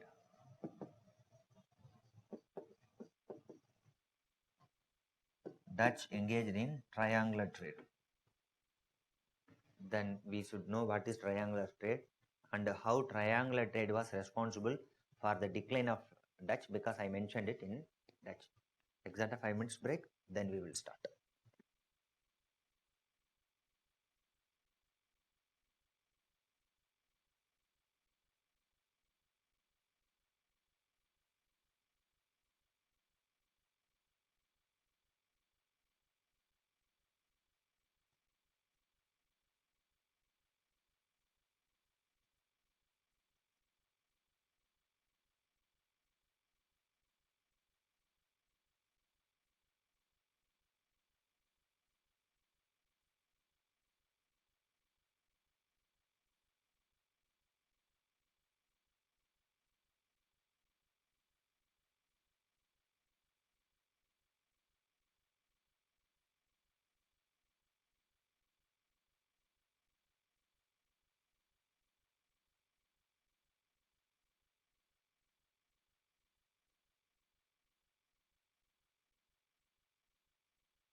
what is triangular trade? What's the significance of the triangular trade that led to the decline of the Dutch? Carefully listen and sentence right. Listen, triangular means like this. It's called triangular trade. Here is the Europe. Dutch would come to India. For what purpose Dutch came to India? Whether spice or cotton mean cotton. Because cotton is so cheap in India. Even today also, cotton is cheap in India. Okay. After getting the cotton, where they went is Indonesia. In Indonesia, which item is famous is spice. So they also collected spice. So first Europe to India, India to Indonesia.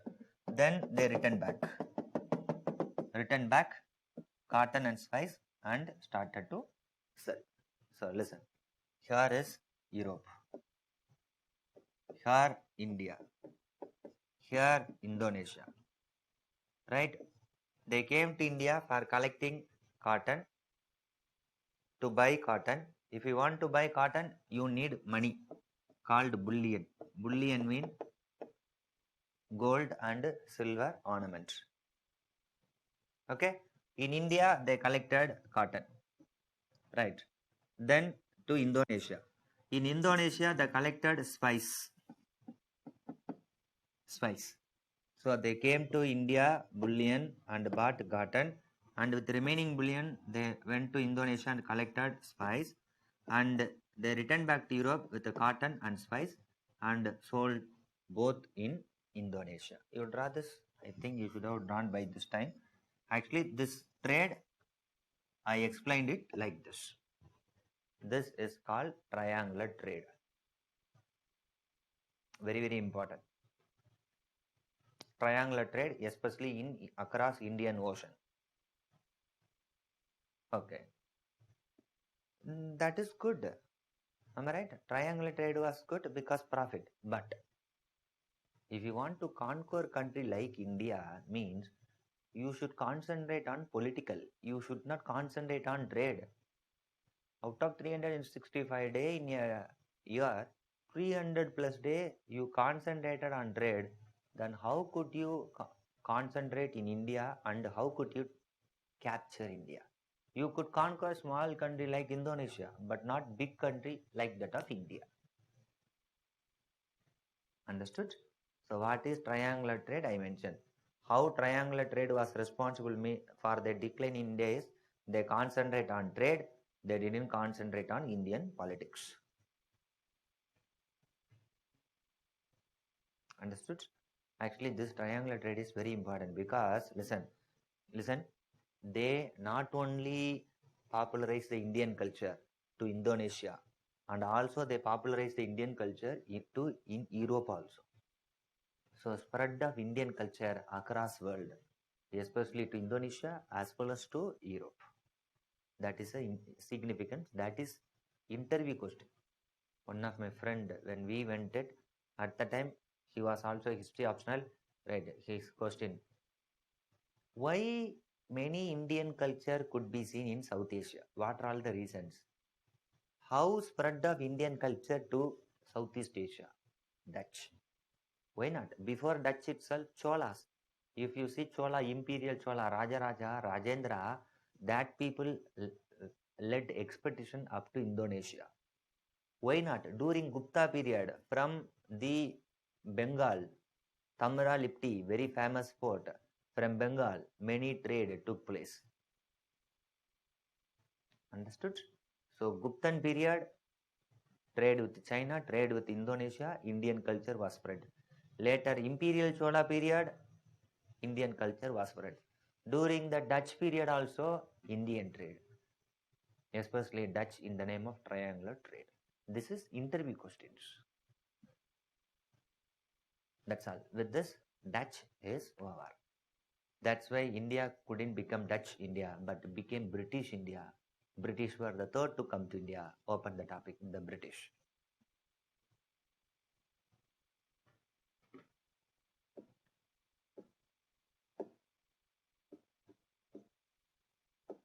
British. First point.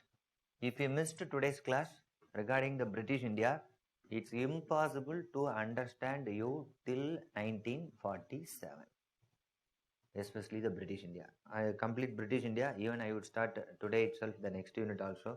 If time is there, definitely we will start it. Okay, first point, the English East India Company. Simply you write hereafter IC. How we you write VOC, Dutch, EIC, okay? English East India Company was started in 1600. Was started in 1600.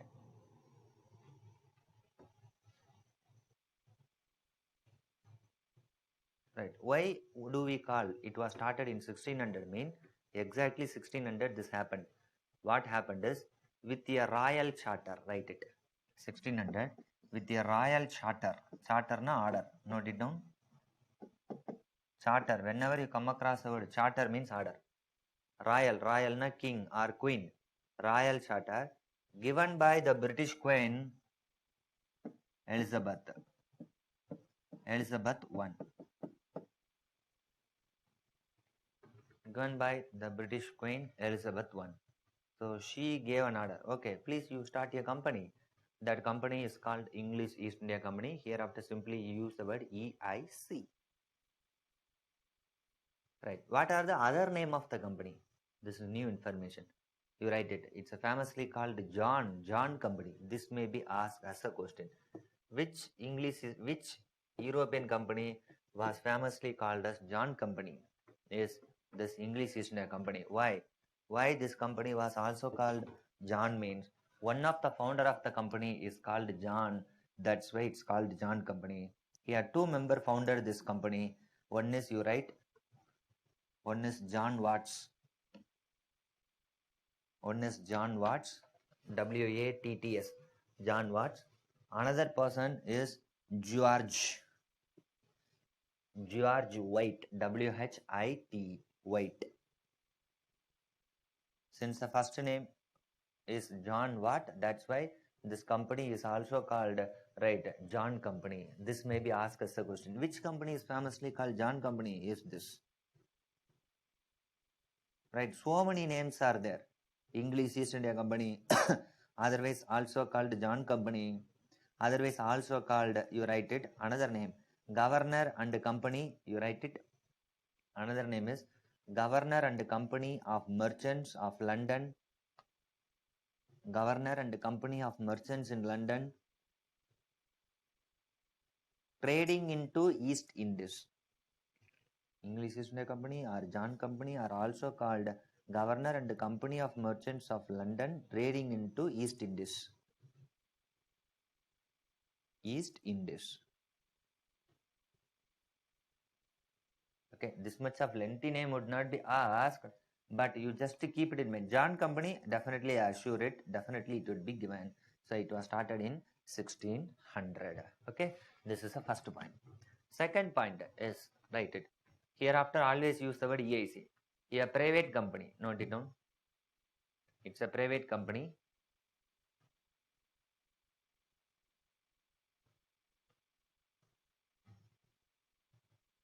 Right? How was it created? Mean by the shareholders. Write it. Shareholders. It means that you know very well share market, shareholder. Now you say it was started by one person. As 2 to 3 members started. Capital was 1 or 2 person or so many person. Is the so many persons. So many person. It's like a Reliance. If you see, so many person invested, but the company is run by Ambani groups. That's why that's a Reliance. But whether the entire 4,000 crore or 40,000 crore was invested by single family, no. I might have invested in share market in name of Reliance Digital or Geo or whatever it is. Okay. So likewise, so many people pooled their money that led to the starting of the company.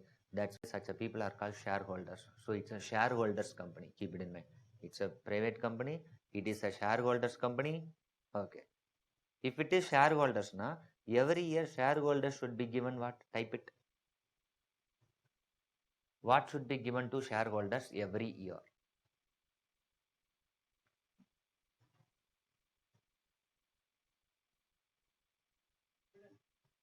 Yes, yes, correct. Either dividend or profit. Which is exact? Profit or dividend? What is this should be given is dividend should be given. Profit should be given to a partner. Only in partnership only you have to give profit. But here is the shareholder, so you should be given dividend. Keep it in mind. Every year shareholder should be given dividend. If you don't know, you can't study Regulating Act 1773 and Pitt's India Act 1784. This is concept. So shareholders, okay, it was started, they should be given dividend. Understood? First. Second thing, listen. If a company was started, mean each company would have highest authority. Sometimes called director, sometimes called managing director, sometimes called CEO. Am I right? So every company would have different head. Here, such a people are called. You write it. The head of the company. You write it. The head of the company is called court of directors. Court of director. Within bracket, you write COD.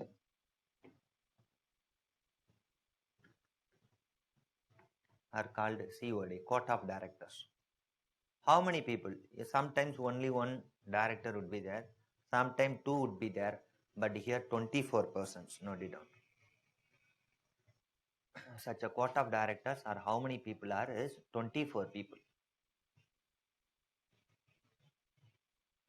Taken in London. I am not at all saying in India. The company was started in London. So Dutch East India Company, whatever the company, all the companies were started in their respective country. Only to have trade, they came to India. Okay, whatever I am discussing is in Britain I am discussing. So COD, you know, dividend, you know, shareholders, you know, charter was given. These are all very, very important. If you don't know COD, you can't study part 1. If you don't know dividend, you can't study Polity Act. Okay, now the company was established. Okay, 1. And last information regarding setting up of the company is, last one you write, right, the company got a privilege. Company mean EIC. The company got a privilege. What privileges are the company got is monopoly of trade. Note it down, this is important. Privilege of monopoly of trade with East. With East. With East means Asia. Throughout Asia, who alone had the trade ability is English East India Company from Britain. So this is very important. Keep it in mind. So company had a monopoly. Monona, this is a sole company from Britain. Keep it in mind. Don't confuse with the Dutch. Sir, already Portuguese East India Company was there. Dutch East India Company was there. Now you are saying that British was given the monopoly. Actually, British government says in Britain, I am not saying in Europe, in Britain and from Britain, only one company, ABCD, XYZ companies were there in Britain. Only one company was allowed to have trade with Asia from Britain. That company is called English East India Company. Don't confuse with other countries' company. Understood? Because British laws were not applicable to other countries. This is very, very, very important. Monopoly. Monopoly, na, they have the only one to have trade. Then shareholders, dividend, court of directors. If you don't know these 4 words, you can't study modern India. Got it? Now company was established. Now what the company should do? It should send that people to set up the factories in India. Shall you move on? Yes, write it. In 1608, company sent. Company means hereafter simply you write EAC. Company sent its representative Captain Hawkins. I am writing here. Captain Hawkins.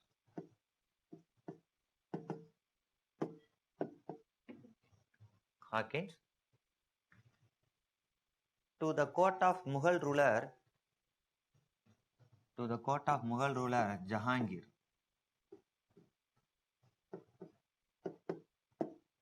Jahangir. to get permission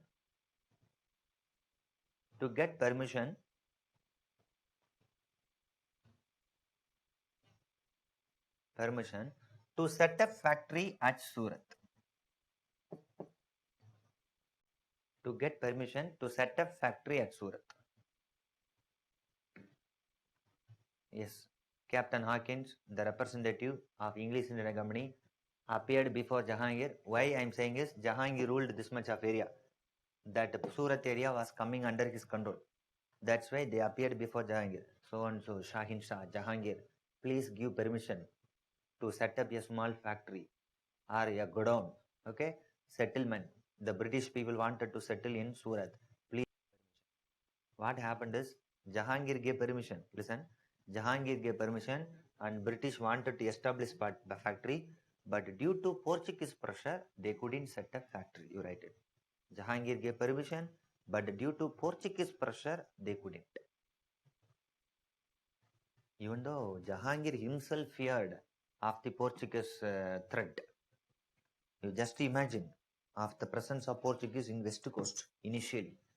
Not forever, only initially. Okay, it was a setback. So initially they couldn't set a factory at Surat. But what happened? Next point. In meanwhile, they set up the factory in Masulipatinam. In meanwhile, they set up the factory at Masulipatinam. So first they should have set up the factory in Surat, but somewhat failed. But in meanwhile, they set up the factory at Masulipatinam. Later, next point. Later, they also set up at Surat. So initially only setback. So first they set up Masulipatinam. After few years, they set up the factory in Surat because at that time Portuguese problem came down, Portuguese pressure came down, so they set up it. So what were the two initial factory of the British? Masulipatinam, another is what one? Surat. Why these two places are important? Write it, text it.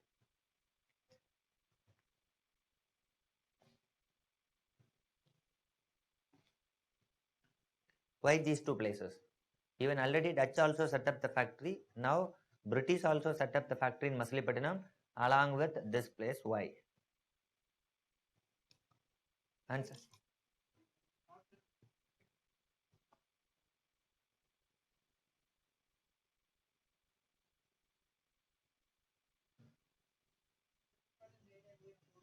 Yes. Yes. Absolutely right. Super. I think you people knew some knowledge. This much is very easy. For prelims alone, history, you have to study some factual information. Mains wise, with this your one common idea, you could answer. Mains history is very easy actually. Writing regarding history is very easy. For prelims alone, I forced to give some factual information because they are asking like this. Not only for history, all the subject geography, if you see some factual information in prelims. Mains wise, pure concept. Exactly. Foremost thing is cotton. Both the places are well known for cotton. That's why British also set up the factory over there. Okay. But British means three important cities. What are the three important cities of the British is this metropolitan town. One is the Madras, another is the Bombay, and another is the Calcutta. When did they occur, these three cities? A brief idea I will give it. With that, British is over. Danish and French is very easy. Today I will complete this unit. Shall we start? So British, not just Masulipatinam and Surat, you should know the three metropolitan. The first metropolitan city started to created by the British is Madras. Open the topic, Madras. Under the British itself, open. In 1639, the exact year is given in that map itself. In 1639, British acquired a territory. Those who are in Chennai definitely should know of this. The British acquired a territory from a local Raja,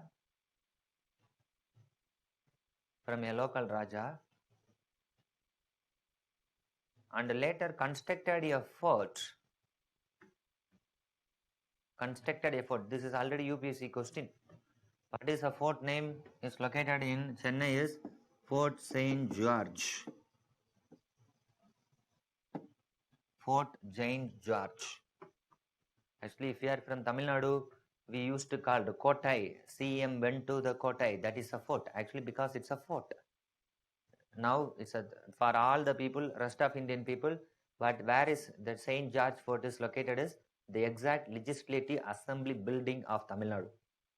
Exact legislative assembly building of Tamil Nadu and the secretariat of the Tamil Nadu is located inside the fort. Actually, it is a Saint George Fort.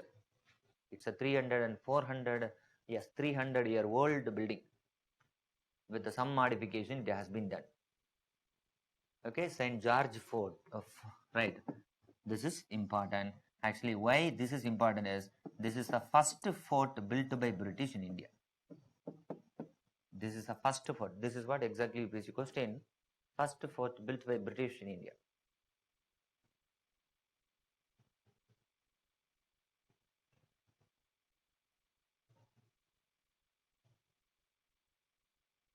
Second? Yes. So, first Madras. Do you know what is Madras is? The city which started to rise in and around the Fort Saint George, that is called Madras. Exact Madras is that place near Beach Road. Next, Bombay. Open the topic, Bombay. And another important of Madras is India's first municipal corporation. This may be asked. Not largest. First municipal corporation of India is Madras. First municipal corporation, first municipal commissionerate, everything is in Madras because earliest. Second is Bombay. We have already discussed that Bombay was initially Portuguese and it was given to whom? Charles. It was Charles II's personal property. Keep it in mind. From the Charles II, who got it is the English East India Company. Next point, you write. In 1668, the company got Bombay. The company got Bombay from Charles II, that is the King Charles II, for the lease of 10 pounds per annum. For the lease of 10 pounds per annum. You know, rental agreement. Likewise, the very hot spot of the Bombay, it leased it just for 10 pounds. Just imagine, as of now, if you are in Bombay, you know, it's impossible to buy even a square feet in that. Especially the Bandra Gurla complex, a square feet is going up to 2 lakh. Just imagine. 2,000 to 2 lakh. Square feet, I'm saying. If you are from Mumbai Coast, Maharashtra, Bandra Gurla complex, Nariman Point, space is not at all there in that area. Completely packed, right? Crores of rupees each. So in that way, Bombay became very important. No important fort. Otherwise, myself would have mentioned. So first Portuguese, this is very important. Portuguese settlement, Bombay. Next, Charles II's personal property. Later, it became the property of the company. And next, Calcutta. Next is Calcutta. The company purchased 3 villages. The company purchased 3 villages from a local jamindar. From a local jamindar. What are all the 3 villages? I am writing here. One is Sutanidhi. Sutanidhi. Next is Govindpur. And third is the Kalikata. Third village. Actually, these are all the village. 1 or 2 kilometer apart. Small village.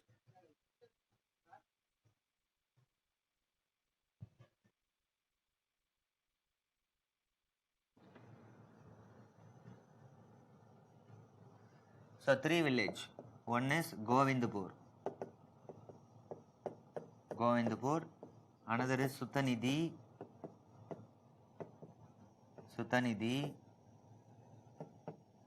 Third is Kalikata. Actually, from this small village only the word Kolkata. Kalikata, even Kali temple. Actually, now these are all hotspot of Kolkata. Actually, from here, 3 villages only, a city gradually started to rise is called Calcutta, right? So in that only here in that Kalikata they built a fort. What is the name of the fort? Is Fort Williams. So one important fort, no, very famous fort in Calcutta is Fort Williams. In Bombay, there's no important fort. In Madras as well as in Calcutta, forts were constructed by the British. So what's the significance of this Fort Williams during the British is whoever occupied this Fort Williams, they are called Governor General. They are called Viceroy. How Rashtrapati Bhavan in Delhi, likewise Rashtrapati Bhavan of the British is this Fort Williams. Whether William Bentinck or Dalhousie or its Caution, up to Caution period they occupied. Later only they shifted to New Delhi. Before that, because Calcutta, the capital of the British capital is the Calcutta, and like Rashtrapati Bhavan in Delhi, where fort, no, it's a fort. That's why even I use the word. Even in Madras also I use the word fort. It's not port. Even Madras also it's a St. George Fort.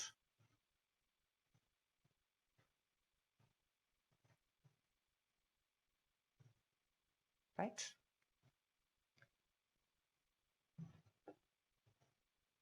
This is very important. So first Madras, Bombay, Calcutta.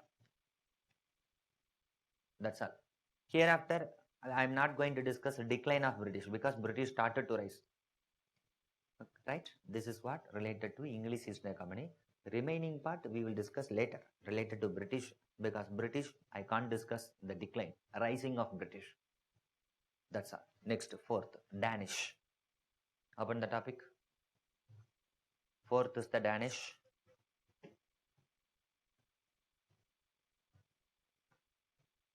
First point, the Danish East India Company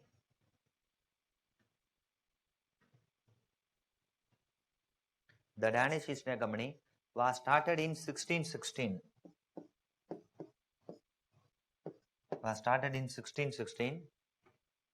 It was also famously called the Asiatic Company. This may be asked, which East India Company was famously called Asiatic Company?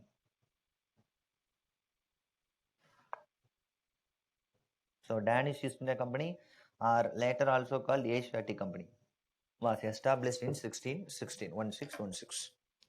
Right. What's the significance? Have you got it?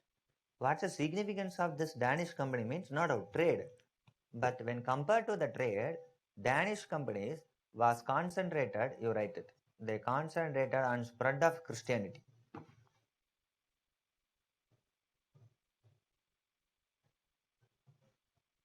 They concentrated on spread of Christianity.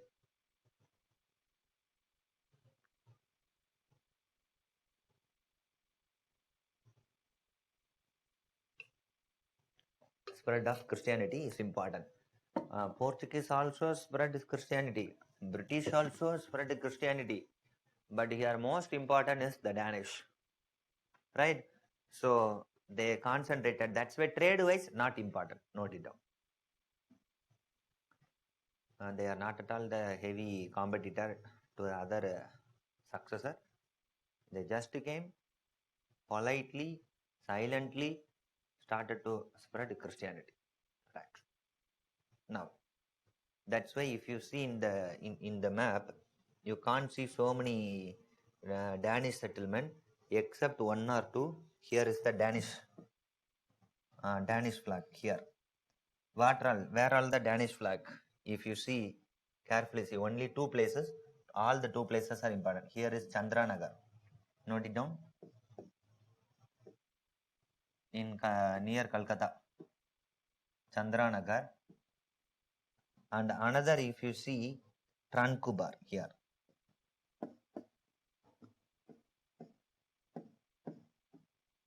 Tranquebar in Tamil Nadu, Chandranagar in near Calcutta. That's in West Bengal. That's enough.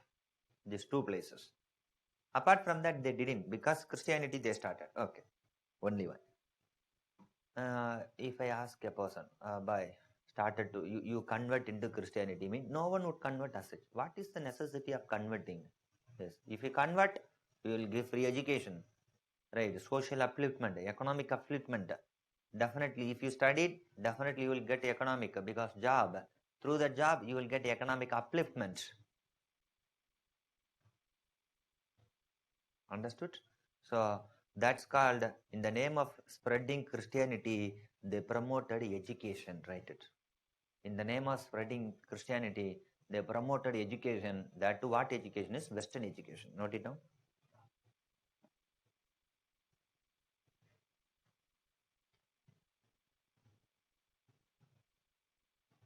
Promoted education. Yes. Actually, one mistake. Sorry. You come here, Chandranagar. Actually, Chandranagar is the French settlement. If you see the Danish settlement here, it's a Sarambur. It's not Chandranagar. Here. Sarambur, actually. Change it. Chandranagar is the French settlement. So here is the Sarambur. That is also located near Kolkata. So two places, Sarambur and Tranquebar. Right. Next is they promoted Christianity. Even for that, promoted Western education. Even a missionary activities. You write it. Missionary activities. One famous missionary activity is the Sarambur missionary. This is very, very famous. In Bengal area, the Sarambur missionary activities is very famous.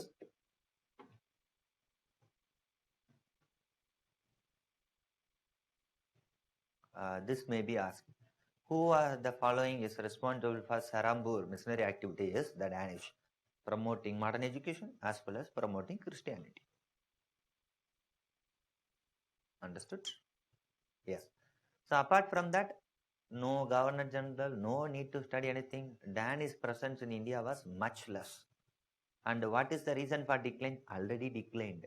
So no need to discuss about the reason for decline. But the last fellow, who was the last, is the French. They were not like the least. Last them, but not the least, because they were the effective competitor to whom is the British. Now open the last part of the first unit, the French.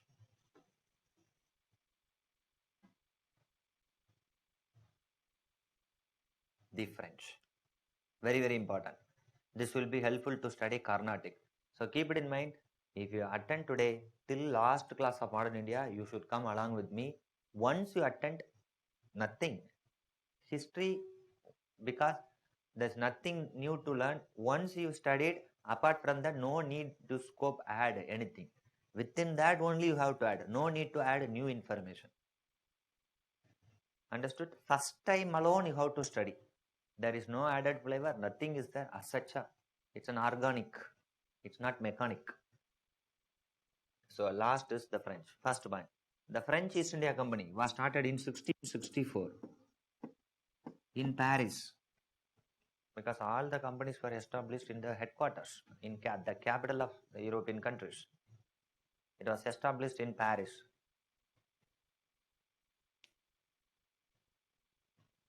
During the French ruler,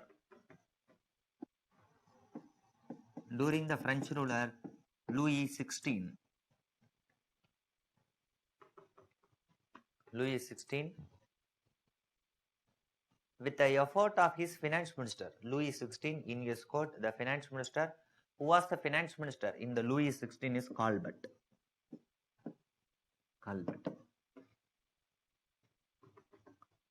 There, Elizabeth I, English East India Company. Here is the Louis XVI. Okay. English East India Company, a private company. What about French East India Company? French East India Company, FIC, keep it in mind. French East India Company, a government company, note it. French East India Company, a government company. Okay, that's a much difference. Now I come to that. This is very, very important. Which is very good, government company or private company? Actually, this is one of the reason why when French and British fight came in India, British were most successful than the French. Because private company, they must struggle hard, otherwise they would perish. Government company, whether you are working or not, you will be given salary. That's one of the main reason. Who would take decision at fast? Profit motive, private. That's why English East India Company survive when compared to the French East India Company. Likewise, you have to study. Understood? So in this, one is the private, another is the French. Now listen. English East India Company was started in 1600. Much later only French East India Company. So why such a company, French East India Company was started? This is the base. Please carefully listen. Without knowing that, it's again difficult. Yes. Now, if you see in Europe, I am taking you to Europe. Two enemies in Europe. One is Britain, another is France. Always the enemy, Britain and France. Keep it in mind. Even today also, both are hidden enemies. Into the public world, we are not at all, but silent, that is burning. The smoking is coming. The smoke is coming. But 1800, 1700, both were hereditary enemy. They were born to fight. Just imagine. Every year they fought. If they didn't fight in a particular year, that year is not at all auspicious year. Just imagine. That too, their fight reached a peak during Napoleon Bonaparte's period. You know, Napoleon Bonaparte, around 1800. One of the aim of the Napoleon Bonaparte to completely capture Britain. So two hereditary enemies in Europe. One is Britain, another is France. Keep it in mind. Both in India as well as world history, it will be helpful. British East India Company was started in 1600. They couldn't be accepted by French. That's why for the competition, French East India Company was also started. And both had a settlement. You see that where are all the French East India Company? Here is the French flag. French flag. Note it down. Some important place of the French. Chandranagar here. Earlier I already mentioned. Sarambur, the Dutch, Chandranagar. Note it down, their settlement. One is Chandranagar. Next, you could see the French, where you could see Karaikal, Pondicherry,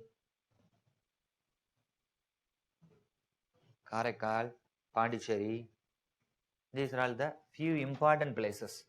Even for Wayanad, they had sometimes had a settlement at Surat.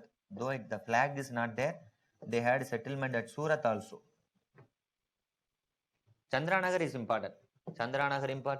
Pondicherry, you all people know very well, Union Territory. Karaikal, many may not know, especially from northern people. So you write it Karaikal. Just below Chandranagar, this place called Karaikal is located. These are all important settlements. Okay. Now, carefully listen. Last point with this class is over. Carefully listen. As I said, two hereditary enemy. One is the British. Another is the French. Carefully see. Chandranagar, the French settlement. Calcutta, the British. Here, Madras, the British. Pondicherry, the French. If two enemies were very close to each other, what would happen? Fight. Such a fight are called Anglo-French War, because British are also called Anglo-French War. Also called as Carnatic War. Understood? That is the last point. You write it. In 1740s, this much of ideas, with this much of idea you have to study. In 1740s, Anglo-French Wars, this is Anglo-French, you have to write like this. Anglo-French War or Carnatic War. French War or Carnatic War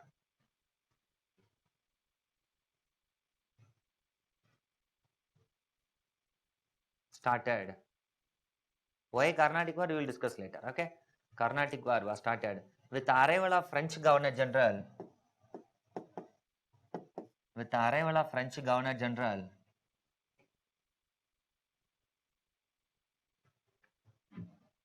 Dublé. Here is Dublé.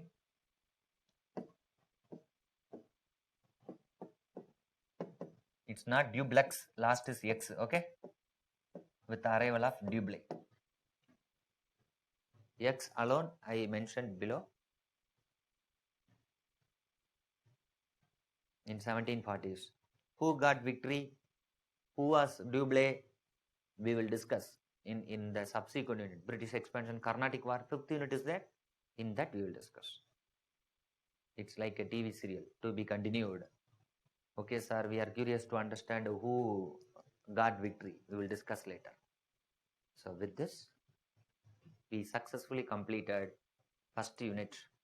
Actually, today I completed 30 plus pages in Spectrum book and another 10 plus pages, at least 10 plus 5 plus pages in NCERT book.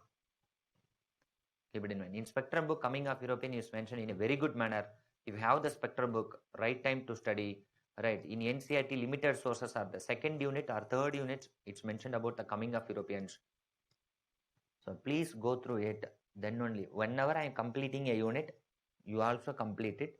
Once modern India is over, when you come to that offline, you will feel very easy. You can easily study other subject. So please stay with me until right. Whenever lockdown is over, it's very easy. Till that, if it is continue, stay with us and continue and study, right, and complete the modern India. And when you come to the offline and other thing, you will feel very, very easy. Yourself will feel light, actually. In doubt? Now you may ask doubt.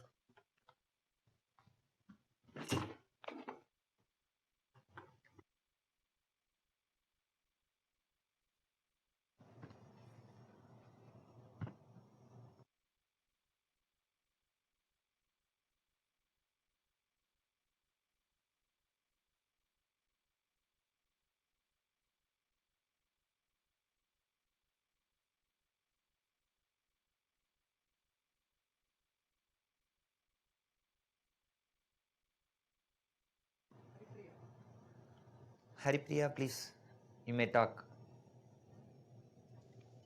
Good afternoon, sir. Yes, good afternoon, please. I have a doubt regarding what are the decades of history. Because previously we've been given a list, and when Satyakrishnan sir had said it was about the NCRs from class 9 to 12.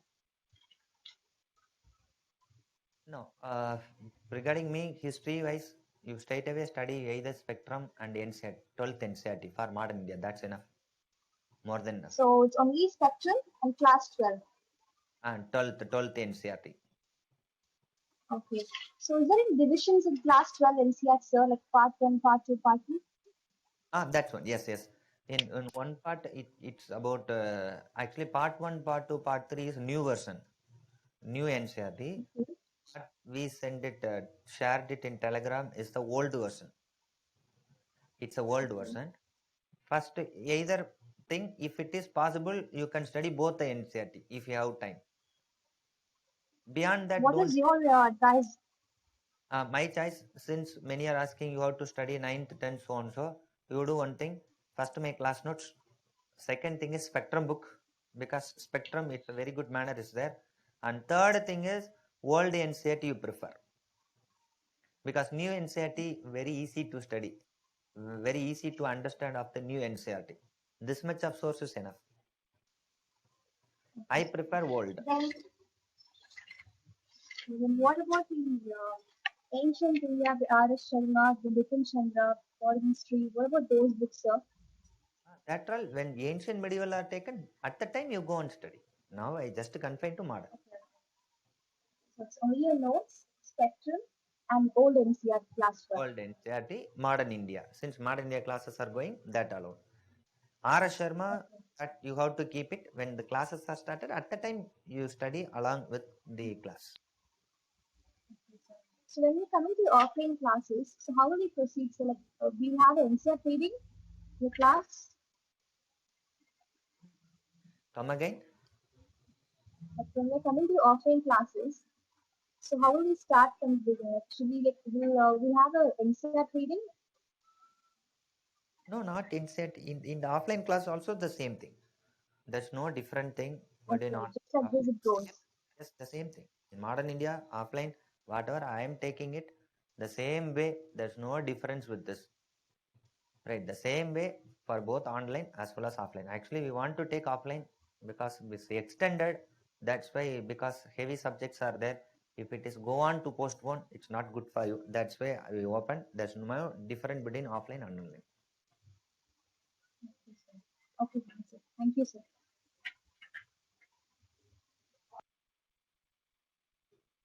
Supriyo,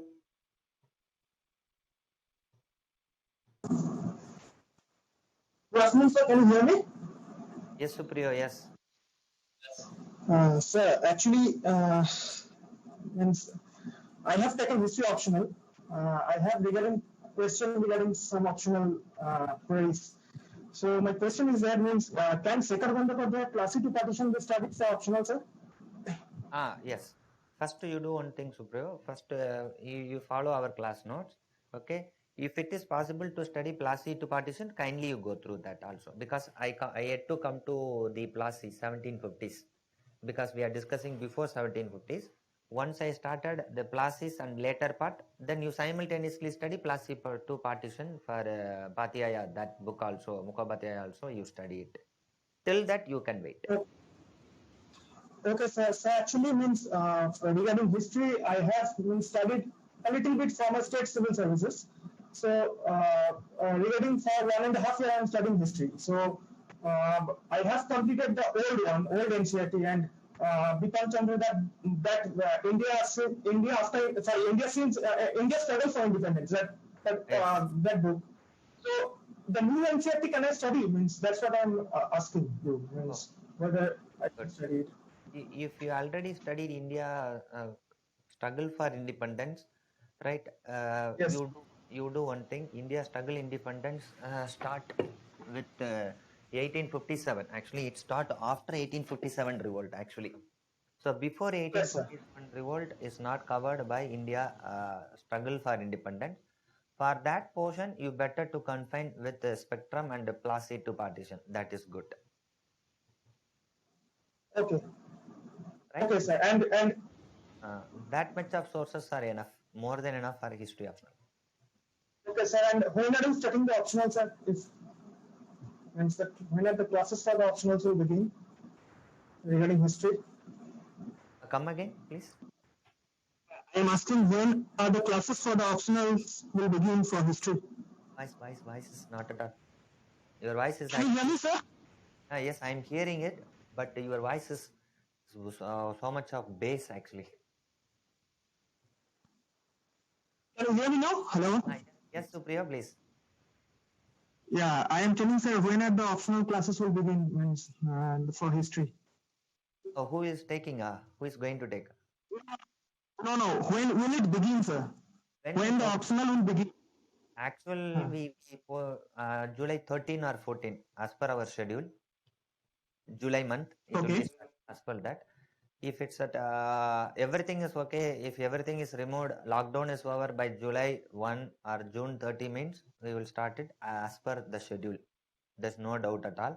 Otherwise, we will postpone it maximum by 2 weeks. By July last Okay. week.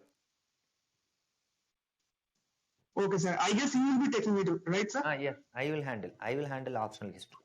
Both in Okay. Chennai as well as in Delhi, both branches. I will be handling the optional classes, both in Chennai as Okay, well. sir. Okay, sir. Thank you. Thank you. Thank you. Srivatsan, please.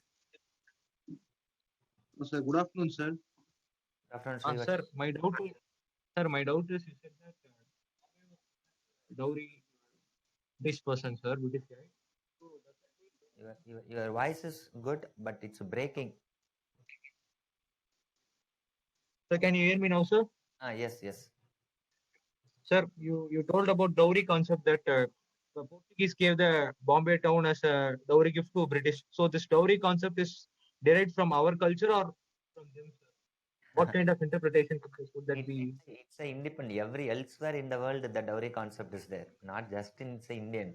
Throughout the world, such a concept is there. It's evolved independently in each continent and each country and each society. If you consider it's there only in India, then it seems to be wrong. Neither has been taken nor has been given. It's evolved independently in all the country, all the society. Okay, sir. One more doubt is that the absence of a strong naval power over our coastal side led to colonization. Could that be interpreted, or the abundance of the raw materials and the lack of unity? The lack of unity led to the colonization. What you said the first About point, these, what you said the first point is exact answer. okay, sir. Exact Okay, answer is right. that one. In medieval, you will be discussed of that. Why the Mughal Samraj was gradually, or even Marathas, the powerful Marathas couldn't withstand against the Portuguese, and even the British is because they had a strong navy. Before the strong navy, we didn't develop it. We started to perish like house of cards. Exactly right. Okay, sir. Thank you, sir. Thank you.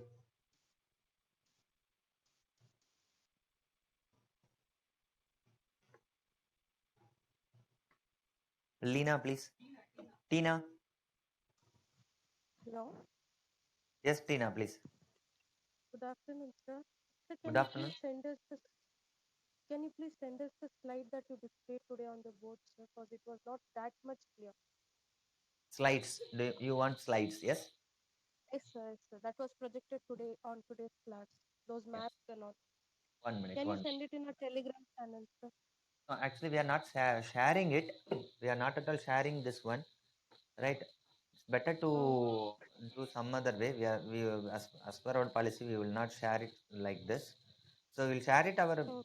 video, but we will not. If it's possible, you could here and in your screen itself, you do something. Okay. Okay, sir. Thank you.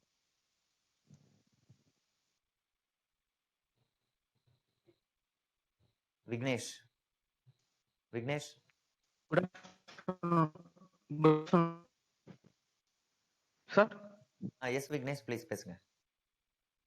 sir, can you explain once again about sea route, sir?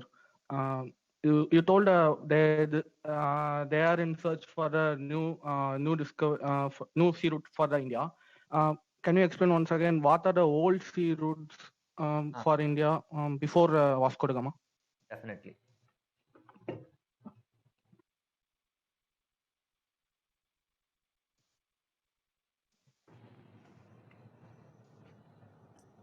Yes, listen.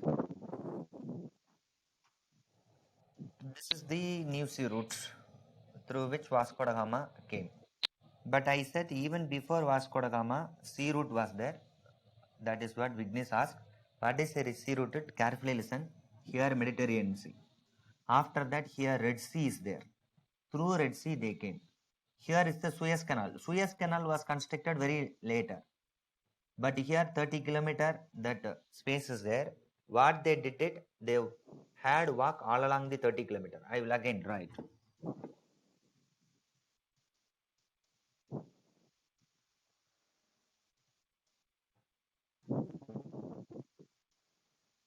Yes. So as of now, nowadays here the Suez Canal. Suez Canal was constructed much later. But we are in 1490s. At the time, Vasco da Gama used this way, but much before Vasco da Gama, this route was there, Mediterranean Sea, and they would have a walk, then entered into Red Sea, then they came. And returned back in the same. This is the old route, red color. This yellow is the new route. Got it? Yes, sir. So there can be a walk, so that means so much difficult for the trade. So only they need a new sea route for India. That's why, sir. Why new sea route is that area was later captured. Actually, this is also easy, but that area, both land route as well as sea route was captured by which empire? Ottoman Empire. Ottoman. Okay, sir. My another question is, you told French and British are the rivalry. is any other rivals are present in that fight you told, no, sir? Like British with Portuguese, Yes, like that. Portuguese versus British rivalry, British versus Dutch rivalry was there, but among that, most perpetual rivalry was between British and the French. Otherwise, all are competitor. Okay, so in India, that I can take it's like the British use battles for taken the, both Portuguese, Dutch, French, and they use battles to taken their territories. Like that, I can interpret it. Exactly. That's why fifth unit, if you see, through which man British started to rise mean with war and battle by means of fight. Not only Indian ruler, but also they captured the other European rulers' territory by means of fight. Okay, sir. My another question is like I didn't get why there are many West settlements in India for both British and French. What is the reason, sir? Actually, I didn't get that part, sir.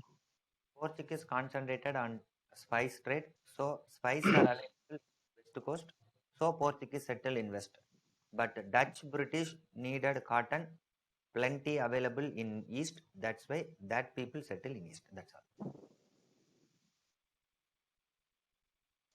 Okay, sir. So that is my question, sir. Thanks. Next.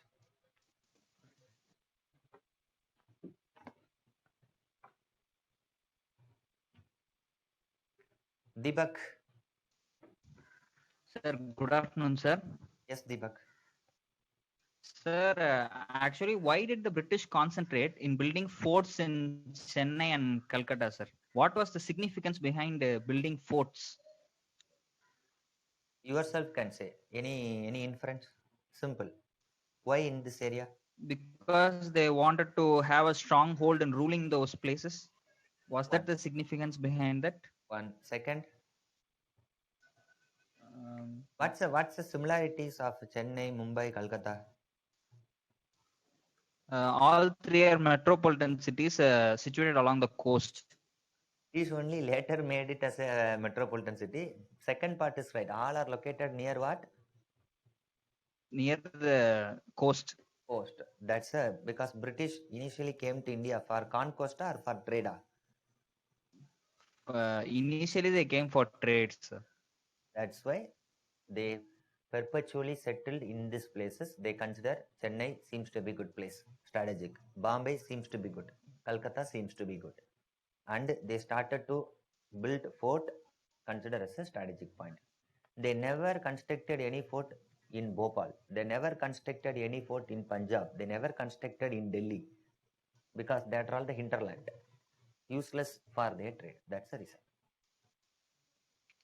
Okay, sir. Thank you, sir.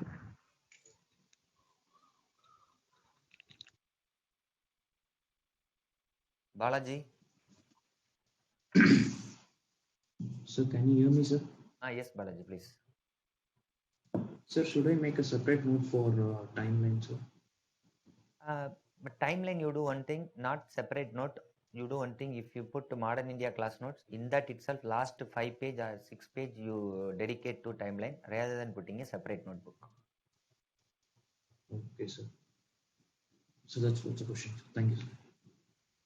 Dude, please, kind request is don't put more than one note for a one subject. For history, one note. Otherwise, modern India, if you want to have one note, means just write everything in that. That's why I said in the first class itself, write with some space in the book notebook itself. It will be for perpetual because next year, if you started to go through your notes, yourself should not dislike your notes. What nonsense I have written. Right? And what is the purpose of giving notes mean? If you go through Spectra book every time, it will take 5 days. But before exam, if you go through the notes, 5 hours, modern India over. That's the purpose. You can make like that notes. Okay. Shankari. Yes, please.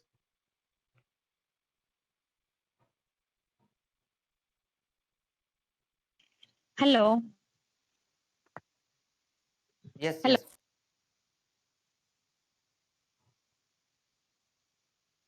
Yes, please, you may talk.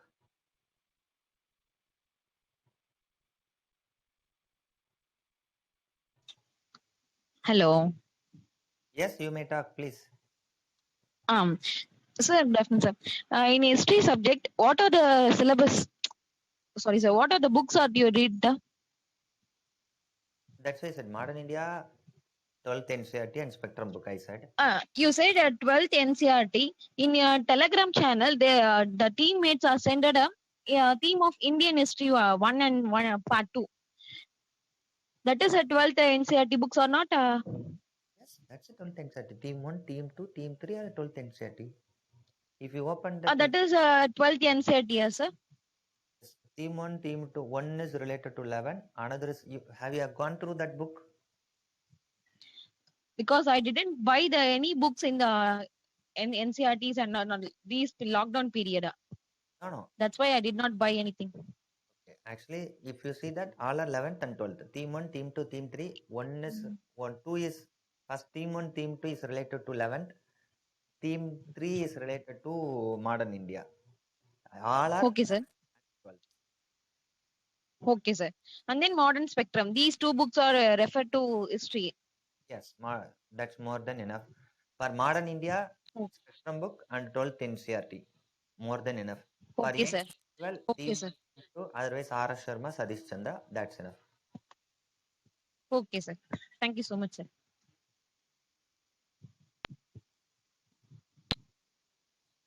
Next. Revati. Sir, good afternoon, sir. Sir, could you please explain once more the concept of dividend? Actually, English East India Company was a private company. Okay, it was started by two people, John and White, I mentioned. Though it was started by two, the amount was given by so many people. Because I am a founder of a company by funding 100 crore. But I can't give 100 crore. I may have just 10 crore. 90 crore, I got it from my friends. It means that I am the founder, but that my friends are the shareholders because they also invested in my company. Okay, my friends are shareholders because they also invested, means such a shareholder every year I should give some profit. Such a profit in the name of shareholding people is called dividend. Okay. Okay, sir. So you told something like profit should be given to a partner, and the shareholders means those who give amount of capital as not as shareholders. Is it so, sir? And partner? Actually, it is a Hello, big. sir. It's a yes, I'm listening. It's related to commerce. Commerce. It is related to commerce. Okay. Friend is there. Okay. Both partner as well as shareholder would invest the money, but how they are interacting? For example, you are the partner of my company, means you are not only invested money, but also you have to work along with me on daily basis for the growth of. Then you are the partner, so you will be given profit. But you are a shareholder, means you just the money, but you are not at all working along with me. You are working in some other. Means at the time you are invested, but you are not partner. Then you should be called as what person? A shareholder. Shareholder. Then I would not share the profit. I would give a small amount. That is called what one? Dividend. That's all. Okay. So my next doubt is how what about this triangular trade? Like how does it influence Dutch decline of Dutch in India? Triangular trade means trade wise they shined because most successful. But in triangular trade you always concentrate on economy, but you can't concentrate on quality. If you politics, if you want to conquer India, you have to be in India, but always you will be on board of the ship. Okay. Okay, sir. So what about Europe's? They took only the cotton from India and straight away they went to Europe and sold it. They didn't go to Indonesia. No. Other in the case of Indonesia, Dutch went it because Indonesia was the Dutch colony. They completely colonized. So Hello, first sir. returned to India, the Dutch people came. In India, they bought cotton. Then the Dutch alone went to Indonesia. In that, they bought spice. Then Dutch went to Europe and sold both, but not Hmm. applicable to the other Okay. Europeans. I didn't hear. Hello, sir. Hello. Yes. Sir, I didn't get that point. Uh,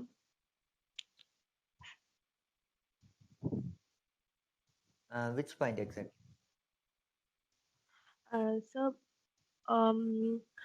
you told, sir, this both Dutch and British have influence over in India as well as Indonesia. Both purchased spice um, and cotton, and they traded.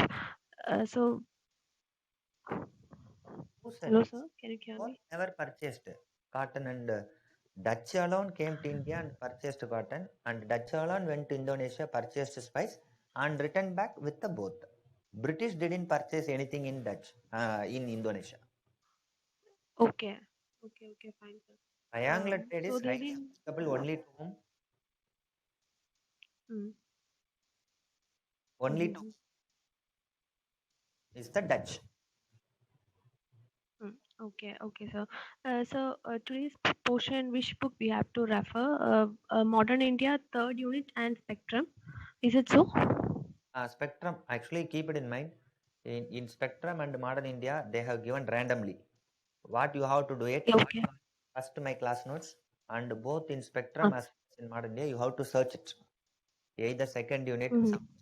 not necessarily to be the first unit. First unit of Modern India will be there. I will take it in the fourth unit. Okay, fourth unit of Spectrum will be there. I would have taken as the first unit. So after my class notes, you have to go through, because in my class notes, in our class alone, go for chronologically, but not available in the books. So you have Okay. to search it and study according to class notes. That's enough. Mm. Okay, sir. Okay. Thank you very much. Thank you.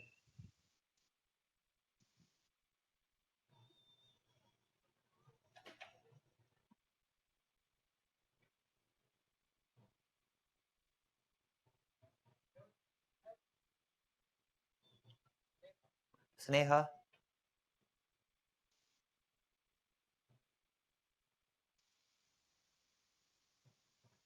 Hello. Yes, please. Sir, I have a doubt that for subject history, actually, totally how many books are there, sir, and what are the books we have to study? Again, I am saying for Modern India, Spectrum and 12th NCRT, two books. Okay, sir. For Ancient, Sadish R.S. Sharma, 11th NCRT. For Ancient Medieval, 11th NCRT, Sadish Chandra. Only the 4 books. Okay, sir. Only 4 books. Totally Right. 4 books are there. Yes, right, sir. Yes, 4 books are there. Along with that, what Okay, you sir. have for references in Telegram groups inside the theme 1, theme 2, theme 3 is there. By that alone, that Yes, is reference book. No need to study completely. Okay, sir. With these 4 books, we have to go through that theme 1, theme 2, theme 3. Is it, sir? Yes, theme 1, theme 2, theme 3. If you studied whatever first I mentioned the 4 book, theme 1, theme 2, theme 3 Yes, is sir. within a day or two, you can study each book. Okay, sir. Thank you, sir. Yes. So keep it in mind, don't study the same unit again and again in all book. For example, if coming of European, if you studied very well in Spectrum, same the things, don't study the same matter in any other book. Okay, so if you study one book thoroughly, in another book you should not study again. What information is not available in the early book, that alone you have to pick it up. Don't study again and again, because if you buy 3 to 4 book or 6 to 7 book in history alone, for history alone to complete it will take time. At last you will be exhausted. Yes, next. Sanjay.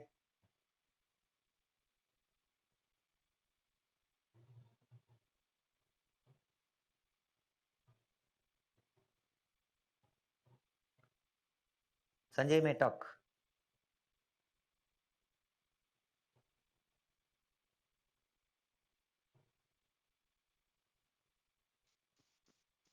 Next.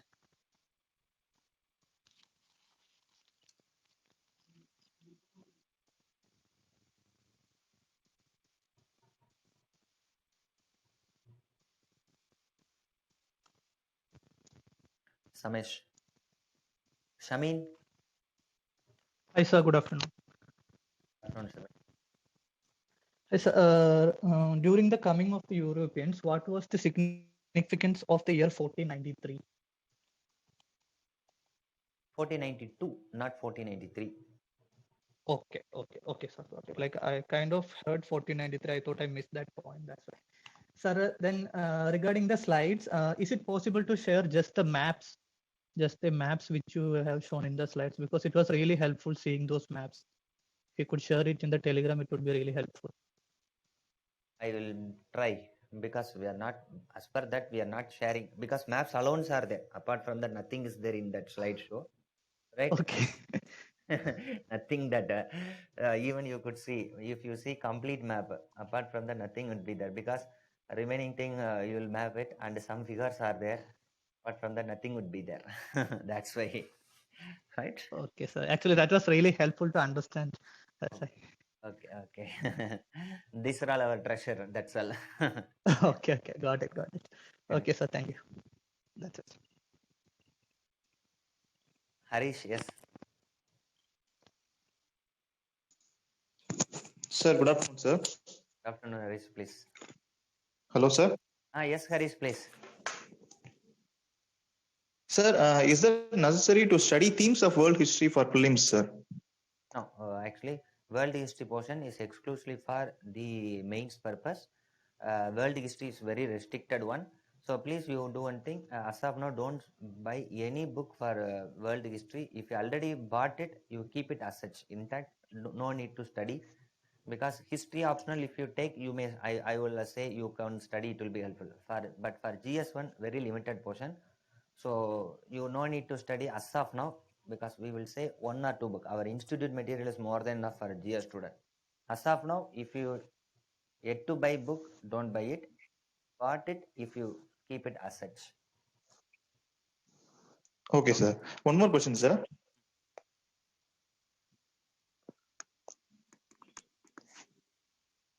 Hello? Yes, please. Sir, I read completely the Spectrum book. Is it necessary to read again the NCERT Modern Media book? If you already studied, you do one thing. You just run the NCERT. You know what informations, additional information available. That alone, no need to go through it. For example, if you start first unit of NCERT, you may, if you just read 1 or 2 line, you know already I studied. Skip the next page. Go through that.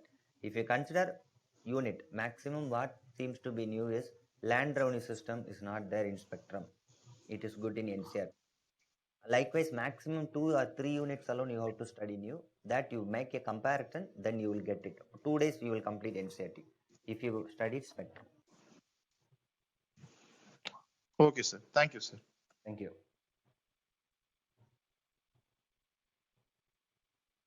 Next. Shivamathu. Hello, sir. Yes, Shivamathu. Sir, about the blue water policy, sir. Blue water. Which water would look like blue? See here in the screen, right? Sea water would like blue. Listen, the Portuguese came to camera change. Yes, here the Portuguese were the new people. They came to Arabia via Arabian and Indian Ocean. Already the Arabs and Turkish were there. Now Portuguese were the new. They must fight with Arabs and Turkish. For that, he strengthened the navy. Who strengthened? Almeida strengthened the navy in Arabian Sea and Indian Ocean. That policy is called Blue Water Policy. That's all. Just against war, just like war. Water. Blue water means water. That's all. He strengthened navy. That's all. Okay. For war.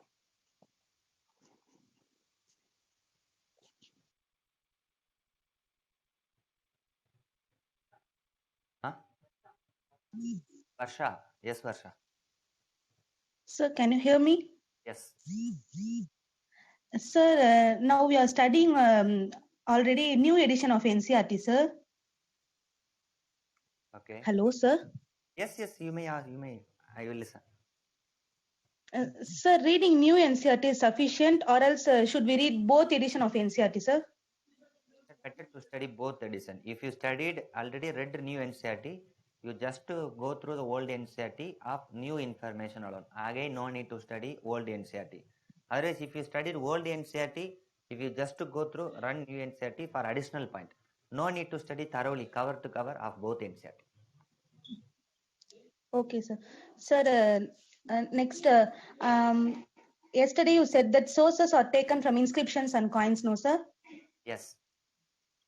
Sir, won't we include painting as a source, sir? Yes, definitely. If I said monuments means a walls, ceilings, in that paintings also. Paintings, definitely you can take. Okay, sir. Thank you, sir. Thank you.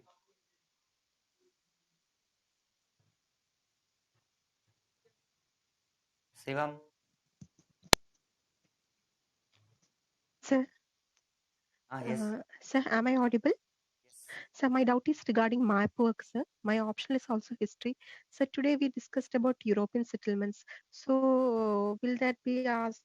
Means should we focus on such topic, doing map works for optional as well as GS paper? Map, you are asking map, yes? Yes, sir. Actually, for optional, those who are taking optional, map is there. Map is exclusive of ancient India map.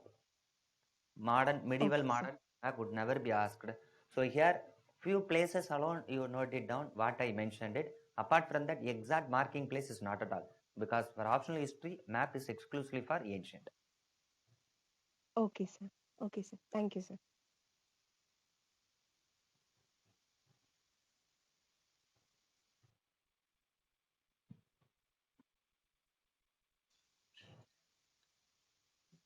Hello, sir. Yes, please. Sir, share the list of NCRT books in Telegram, sir. Already shared list of NCRT book for history or all? For history, sir. I think already shared, I think so. If you not shared, I will ask to share. Okay, okay, sir. Thank you.